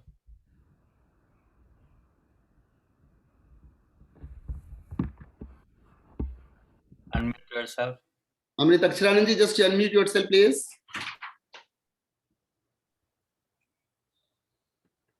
Hello? Yeah, we can hear you. Can you hear me? Yes. I am Acharya Amrit Aksharanandavdut from Coimbatore, Tamil Nadu, India. So, you see, youths are the backbone of the human society. They are the pillars upon which the edifice of the nation stands. So, if we properly guide the youths and attract them towards spirituality and tell the benefits of the adopting the path of spirituality, what are the benefits? Youths are thinking only about their livelihood. So we have to explain properly that for proper livelihood, you have to adopt the path of spirituality. Spirituality provides you with good health, happiness, and spirituality is concerned with intuition and intellect. To say, youths are mostly attracted towards intellect, but they are not going towards intuition.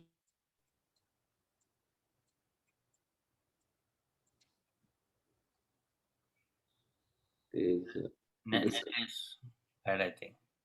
So one person is. I'm going to ask to all the people on the screen.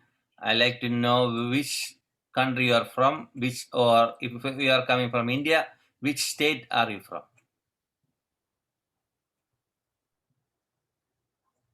Anindyananda? Me? Right. Where you born in India? Normally, sannyasi, we don't say all these things, but this is for people. yeah, okay. So I'm born very close to there is Calcutta, Ranchi. Okay. So between that place and in our that area when I've been grown that place from the childhood. We see the so many spiritual practices people follow, and I feel happy that because of those spiritual base, the society is more stronger. Still, I can say whatever may we say for the India, but in India there is a spiritual base, and that is what Baba has also mentioned. There are a lot of progress in other country, many places, but in India, the spiritual practices from the childhood we learn, like what is Atma, Paramatma, all these things. So this is what you asked me where I am from. So I am from that India and that between Calcutta and Ranchi. Thank you. Ajari Shri Krishnananda? We cannot hear. Very close to Varanasi. Oh, great. Beautiful. So you are in the spiritual area. Acharya Prani Parinirvananda. Namaskar. So I grew up, where is Janakpur Dham, and you can say those areas like border of Nepal and Bihar. Beautiful. Still, Now I'll ask Didi and Ashira. I know she's not from India, but even though she's living like India, where are you from? I'm from Bali, from Indonesia. Yeah. Great. How long you're with the organization? I will with the organization since the year of 2000. So yeah, almost 21 years. Beautiful. Then I'm going to open for everyone. Dileep, one second. Just one youngster sir here. His name is Brother Asim, and then he would be the best example to answer the question of Bikramji and how I attract to the youngsters. So please give me 1 minute. He will speak. He's here. Okay. Yeah, you can answer. Okay. Yeah. Good. Yeah. Go ahead. Please. What is the question? How you attract Just use only one machine. Okay. Go ahead. So you use this one. So Namaskar, first of all. Namaskar. Marga is very special, since I was very curious, and when I tried Bhavanam Kevalam, I felt it was so powerful, From the very beginning, I start feeling, the strong vibrations, and I wanted to know more and more and more, but I didn't know we have if I have a monk in New York, I didn't know. I was watching videos on YouTube from one monk and one another Marga monk, and it was very inspiring, and I saw that all the dadas are congruent with the message they are giving. They are congruent, so I felt more and more attraction towards it, and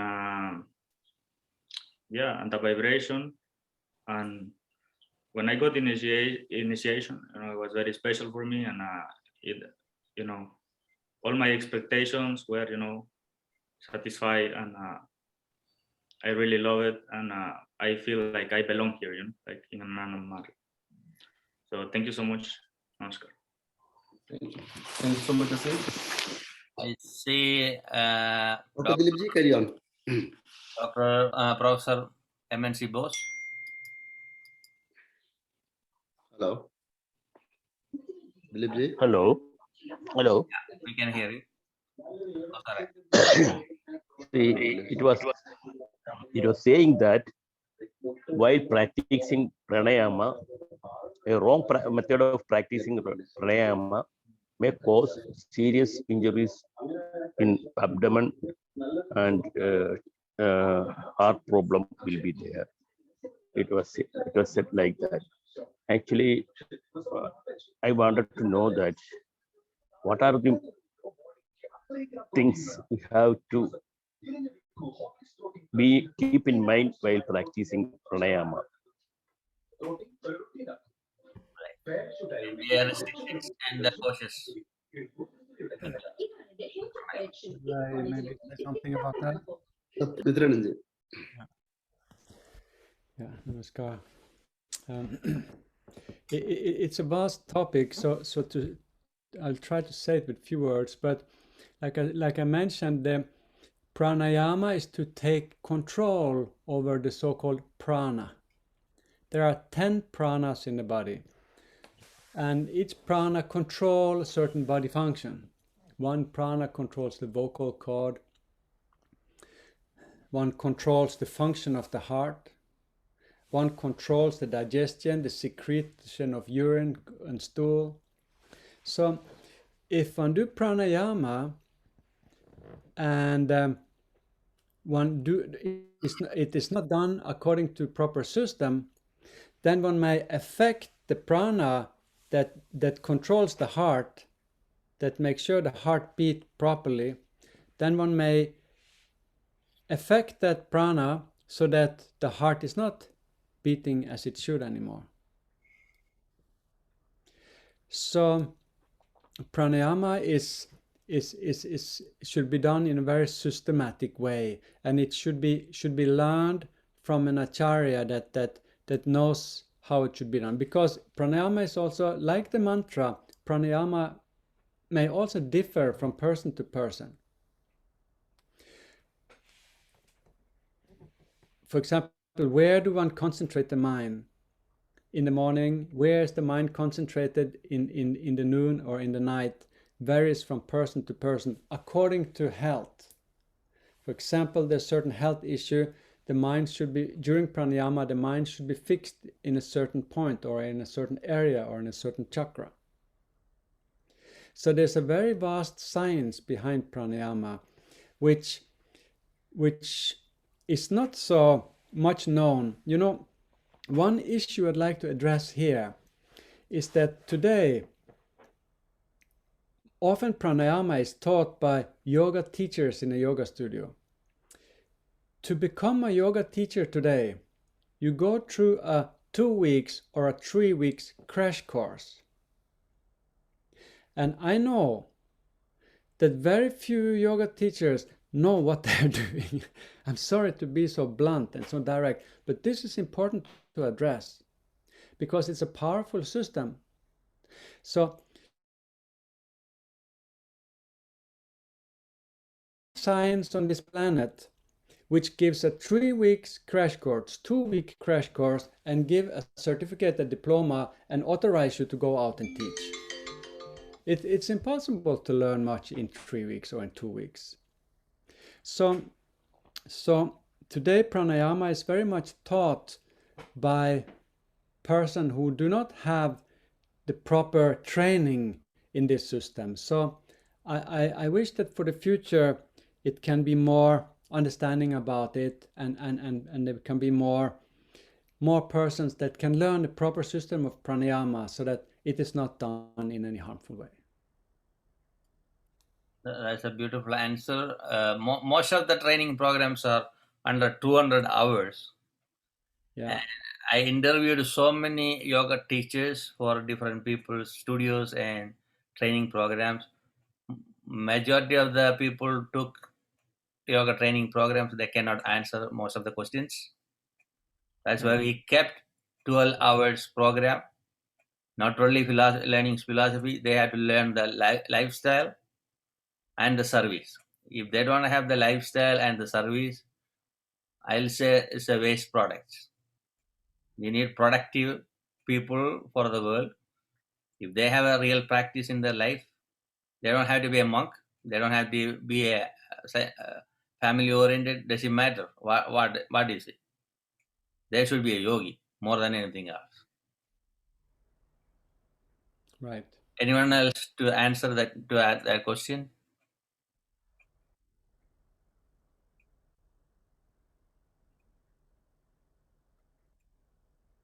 Okay. Sasham Batra from Amity University. Do you have any comment or question?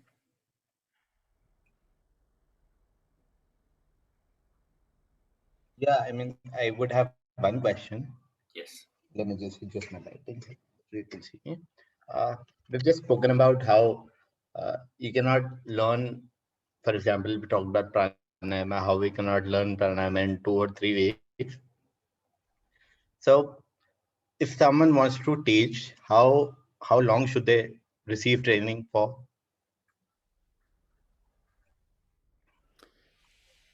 To become a teacher of pranayama?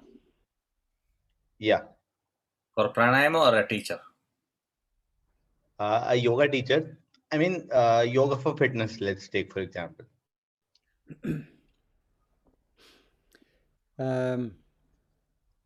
Yeah, to teach yoga for fitness, that does not require as much as to teach the whole system of yoga. Of course, this to teach yoga for fitness. I presume you are talking about asana now. So if I just want to learn, then one need to understand about muscles and about nerves and about skeleton and physiology. You know, one need to understand something about physiology. That one can learn in a shorter time. So yeah. Now, major thing is, if they are not a practitioner, there's no point to become a teacher. That's an important point. They have to practice under a great teacher.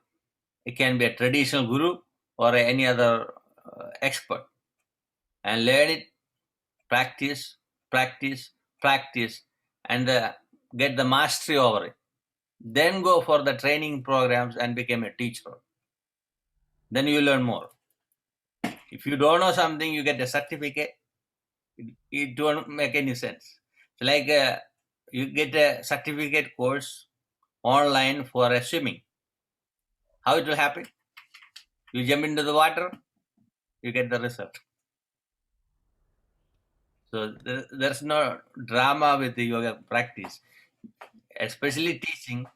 I would like, yeah. If I just say something, just to put a little bit perspective to it.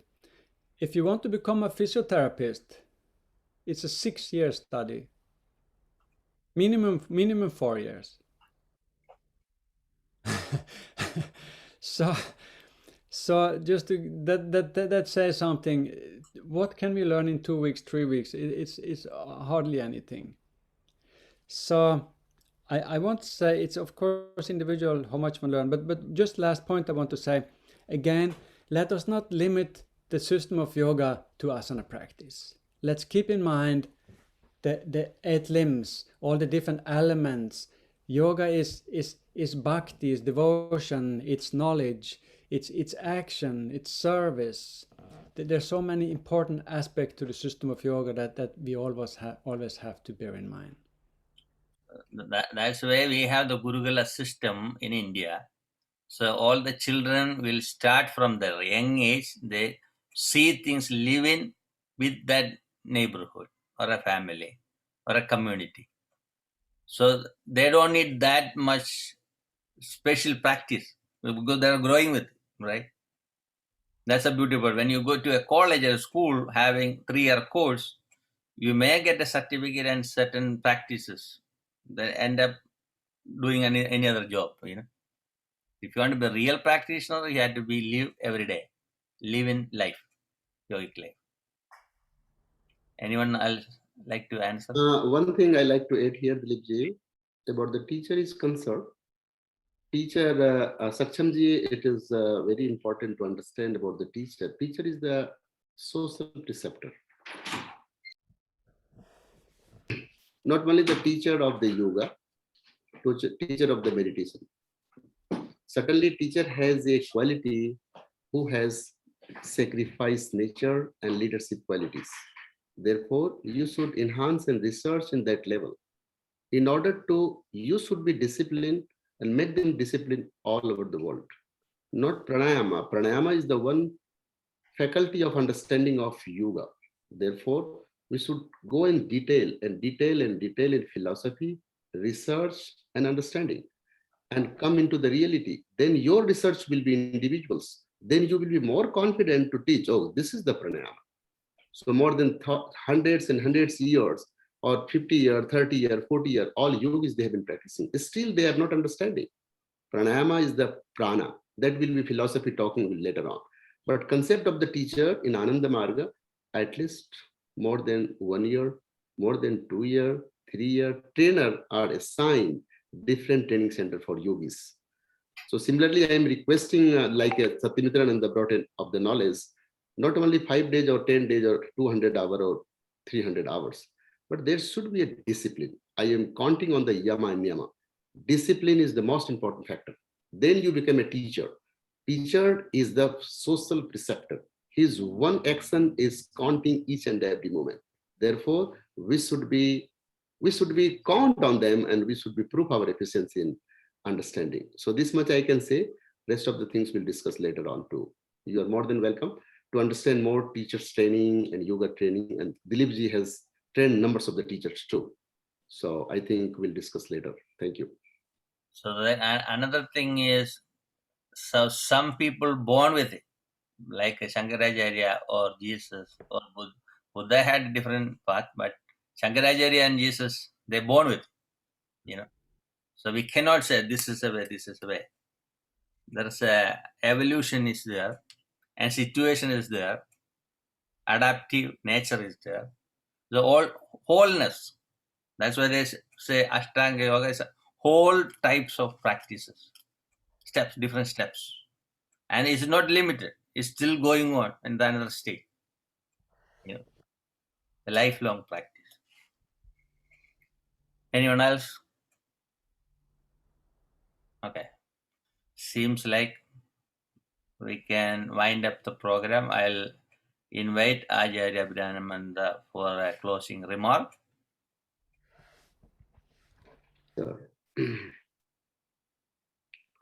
So, namaskar everyone. By blessing of my Guru, Sri Sri Ananda Murthy Ji, and with the help of World Yoga Community, we are able to present something on the occasion of International Yoga Day. I am going to thank to you all participants. Without you, the program will not be happen. And delegates and also dignitaries and panelists. Dada Satyamitranand Ji, Dada Acharya Shankaranand Dadaji, Acharya Satyamitrananji, Acharya Silvadrananji, and Acharya Abdutikanand, Ranjana Didi. So they very much emphasized and popularized, give the better understanding. But one by one, I am just little bit pointing from Didi Ranjana Didi's sides, like unconditional love, devotion in the field of the holistic way of life. And Satyamitrananji has narrated very well.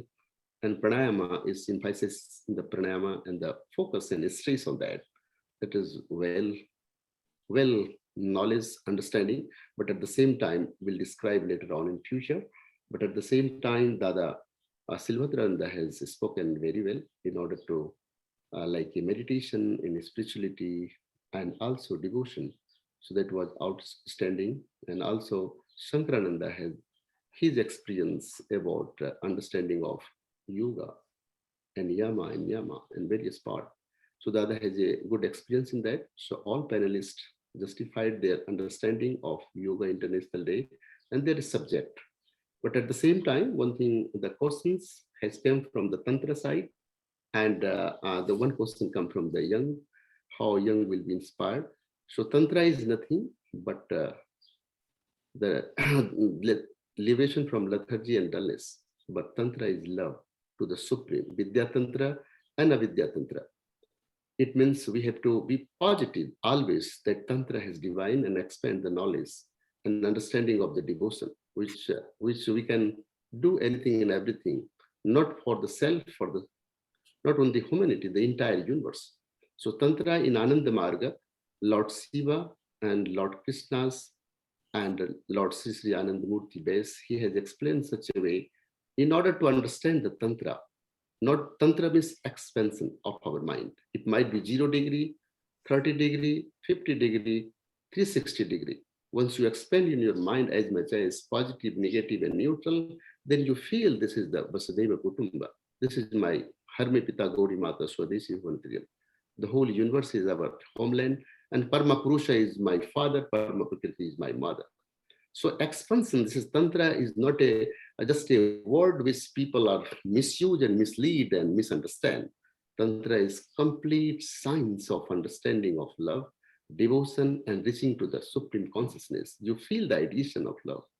So similarly, the one Bikram ji has asked about what is the best remedy for the youngsters to join in yoga and the people they will change. Look, one thing is very important to understand. Today is the youngster is the strength and backbone of the whole human society. Now is the whole world is converted into digital form. Each and every youngster has a knowledge of understanding of technology and device of understanding of software and everything, but they don't know the dynamic of the intuitional science. So our duty to motivate towards the intuitional science, which we have been doing and yoga teachers have been doing, our yogi have been doing since 7,000 years ago. Also Lord Shiva has also presented is very well. So that's why society, civilization, and culture have saved. So our duty being a yoga teacher, being a brothers and sisters in civil society, youngster, NGO, WHO, or United Nations, all countries representative as a guardian, as a leaders, we have to give them some direction, which is intuitional science, where they feel the happiness, they feel the purity, they feel the transparency, they feel the oneness, they feel the emotional love, and my brothers and sisters together. So these are the important factors. But at the same time, the tips of Ananda Marga in youngsters, we joined 22-year-old in Ananda Marga. I was in the college, 19 years. So these all those Dada and Didi and Acharya, they joined early age. We are teaching each and every house, childhood, 5-year-olds, 6-year-old, 4-year, in childhood itself, they are practicing meditation. So most important thing, Bikramji, you have to give the good environment of the youngsters. What is the good environment? This is the spiritual environment. Spirituality can dominate the world. Only that particular medicine and tips can change the world, because people's mind has been spoiled by various things. Positive, it might be neutral, and negative. So kindly, my request to you all, listeners and viewers, and Bikramji as well, to take the lead in the society to motivate and inspire the youngsters. Youngster is the backbone and also strength and treasure of the society for the future.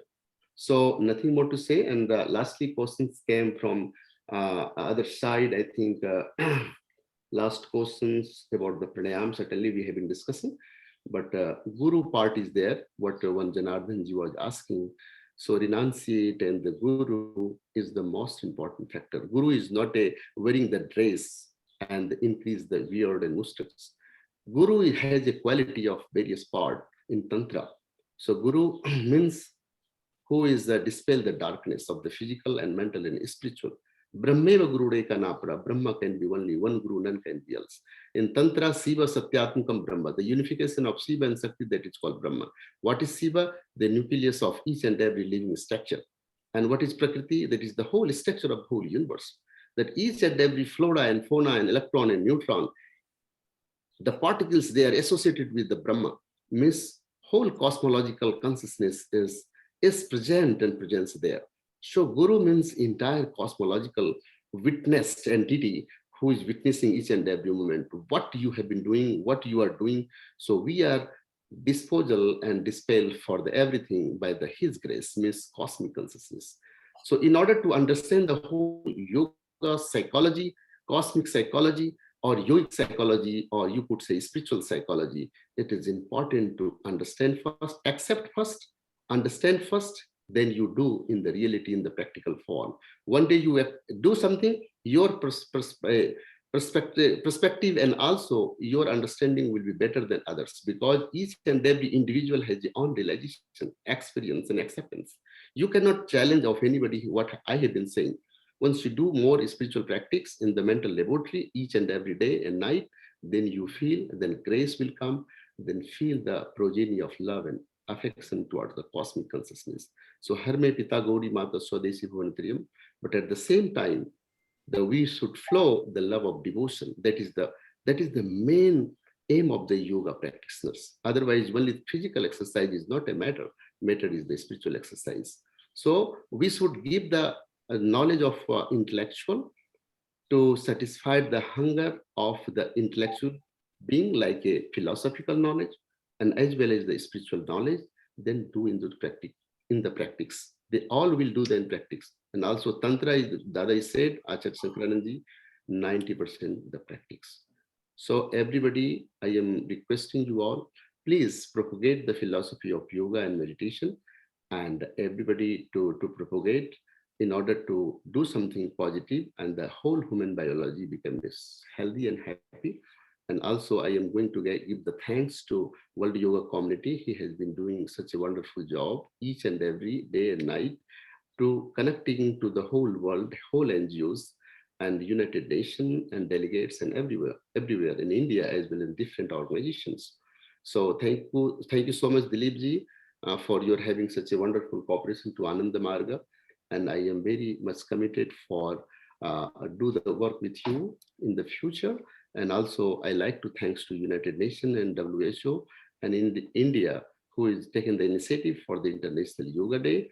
And one day will be the hub and eco village of each and every house and individual and cells and souls. They feel happy and practice the natural exercise called the devotional and spiritual yoga meditation. So I am going to give the message today. Certainly yoga, certainly will do as a postures, and also meditation is very, very important. So please accept the meditation at least 5-10 minutes every day. Once you will do the meditation, your whole organism will be best. So nothing more to say. I am very thankful to you all participants and delegates and panelists who has given such a wonderful classes or seminar and workshop or lecture. And the participant also participated very well. Without of you, we cannot. So thank you so much, Dileepji, Didi Achira, Dada Anubhyananda, Dada Parinanda, Dada Satyamitrananji, Silvadrananda, and Acharya Shankarananda, Ishwar and Sakshamji, and the MNC Bosji, and also Bikramji, who has come forward to ask the questions and give inspirations and open the best debates. So thank you once again, and God bless America, God bless India, God bless whole world, God bless Anand Marg, and God bless. God is already blessed by us. Yeah? God is already blessed by us. Yeah, thank you so much. we are the children of God. When God created, God want Yes. in proper way. So we Right. are the spiritual beings are coming together and creating a globalized yogic system as a part of the sisters and brothers of the global family Vasudeva Kudumbakam. Last 17 days we are continuously putting this program. 13 days more to go. Tomorrow we'll have Siddha doctors from Kerala and they are going to speak about Siddha. We are trying to bring maximum different styles of medical systems and different types of organizations, spiritual organizations, and ethnicities and cultures. And we have 4 universities are part of it. One is Amit University, and they are here with the students. 11 students are here for every single day. And few days we had internet problems. We managed very well. And I had to thank all the co-host when I do the program, because sometimes I'll have problem in the network and they will handle the program. So some from India, some from California, some from Staten Island, some from Queens. This is the way I handle things. Net is good, internet is good, Zoom is good. Sometimes net will disconnect us. That's also detachment, you know. So we handle the situation. And 21st we'll have a special celebration with all the NGOs from the UN and the committees. We have a chief of the UN going to speak and the director from the UN, president of the UNSRC, and he was the past director, is going to speak. And last day is 30th June. That will be a final gala with a longer program. I am not sure it will be same link or not, but all other days are same link except 21st. That will be separate link, and we'll have limitation to attend. I'll talk with them and see how many people can attend the program. We try to keep it more people. It was 100. We are trying to make up to 500 people can join. But still, even though we have less people than 100 in the meeting, but over 500 people are watching now around the globe, and it is going to grow within few hours. It will go up to 2,000 people. That's the way it is running now. Then I am one of the example for a yogic lifestyle. Born in a yogic parents, especially interfaith parents. Mother is from a Hindu background, father is from a Christian background. They both used to practice yoga. By womb, I learned it. That's why I say, from the womb. So I took as a challenge when people took the knife, you cannot teach yoga because your father is a Christian. I took the challenge. That's why I brought the movement, a global movement for International Day of Yoga. That is my movement, no one else. But I'm giving that to all the yogis because they are the people brought yoga to the world. So whoever take the credit, fine. But remember always your masters. They brought you to the yoga. Your parents brought you to the yoga. So everybody had to get the credit. That's why we are putting this type of programs to bring awareness for the globalized community, not only for one culture or one nation, for everyone. I hope United Nations will take the lead to promote this yoga day forcefully for every single country. Every single child should learn and practice yogic technique from their childhood. Then it will be a different world. Because yoga will bring us to the peaceful mind and the healthy body and the healthy mind and the healthy spirit or soul. This is an example. So we have a lot to do. As all the monks, acharyas, you have extra duty to support the world with your credible work. I applaud the way you spend your time as a monk. That is not simple. Household, they have their own issues. Monks have their own issues. but you handle the situation, take it positive and move forward. And I had to mention Acharya Shankarananda, the way he sacrificed his life, how people torture him, These are the sacrifices we have to remember always. How yogic system went through for decades, centuries. So now we have an open forum for the globe to come and interact and share our knowledge, educate our subordinates or friends. Some people born with it, some people don't know, they're ignorant. So we have a duty to educate people around us. When we educate them, it will change the situation in the world. I'm looking forward to see that in near future, all the people around the world practicing yoga, practicing meditation at a time. That will be beautiful. I was telling somebody last month, can we do a 1 million people's meditation? Select one day in a year, just do meditation. That is so beautiful. We had one interfaith celebration, 1 million people online. That was in September. I was doing the prayer service. So everything can be possible. We had to put our effort. People like me, I am 24/7. Anybody can call anytime in the day or night. Most of the day and night I am with the people. So if everybody can do like this, it will go very fast. So work hard. We want to make yoga as a universal teaching around the globe within 2030. Only 9 years more. So make extra effort. Make more yoga teachers in a positive way. So thank you everyone. We'll conclude with a prayer. Okay, Didi.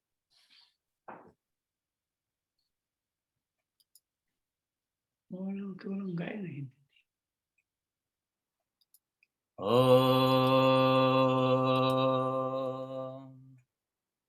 Yoga Samasta Sukino Bhavantu. Yoga Samasta Sukino Bhavantu. Yoga Samasta Sukino Bhavantu. Om Shanti Shanti Shanti. Thank you everyone. See you tomorrow. Thank you so much, Dileepji. Thank you. Thank you so much. Thank you, Guruji. Thank you, everybody. Thank you. Thank you so much. Namaskar. Namaskar, everybody. Thank you so much, Guruji. Pranam. Namaskar, everyone. Thank you Namaskar. for wonderful time, wonderful satsanga. Very good satsang. Good.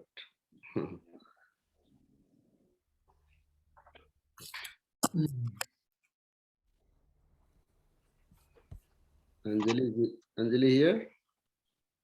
Namaskar.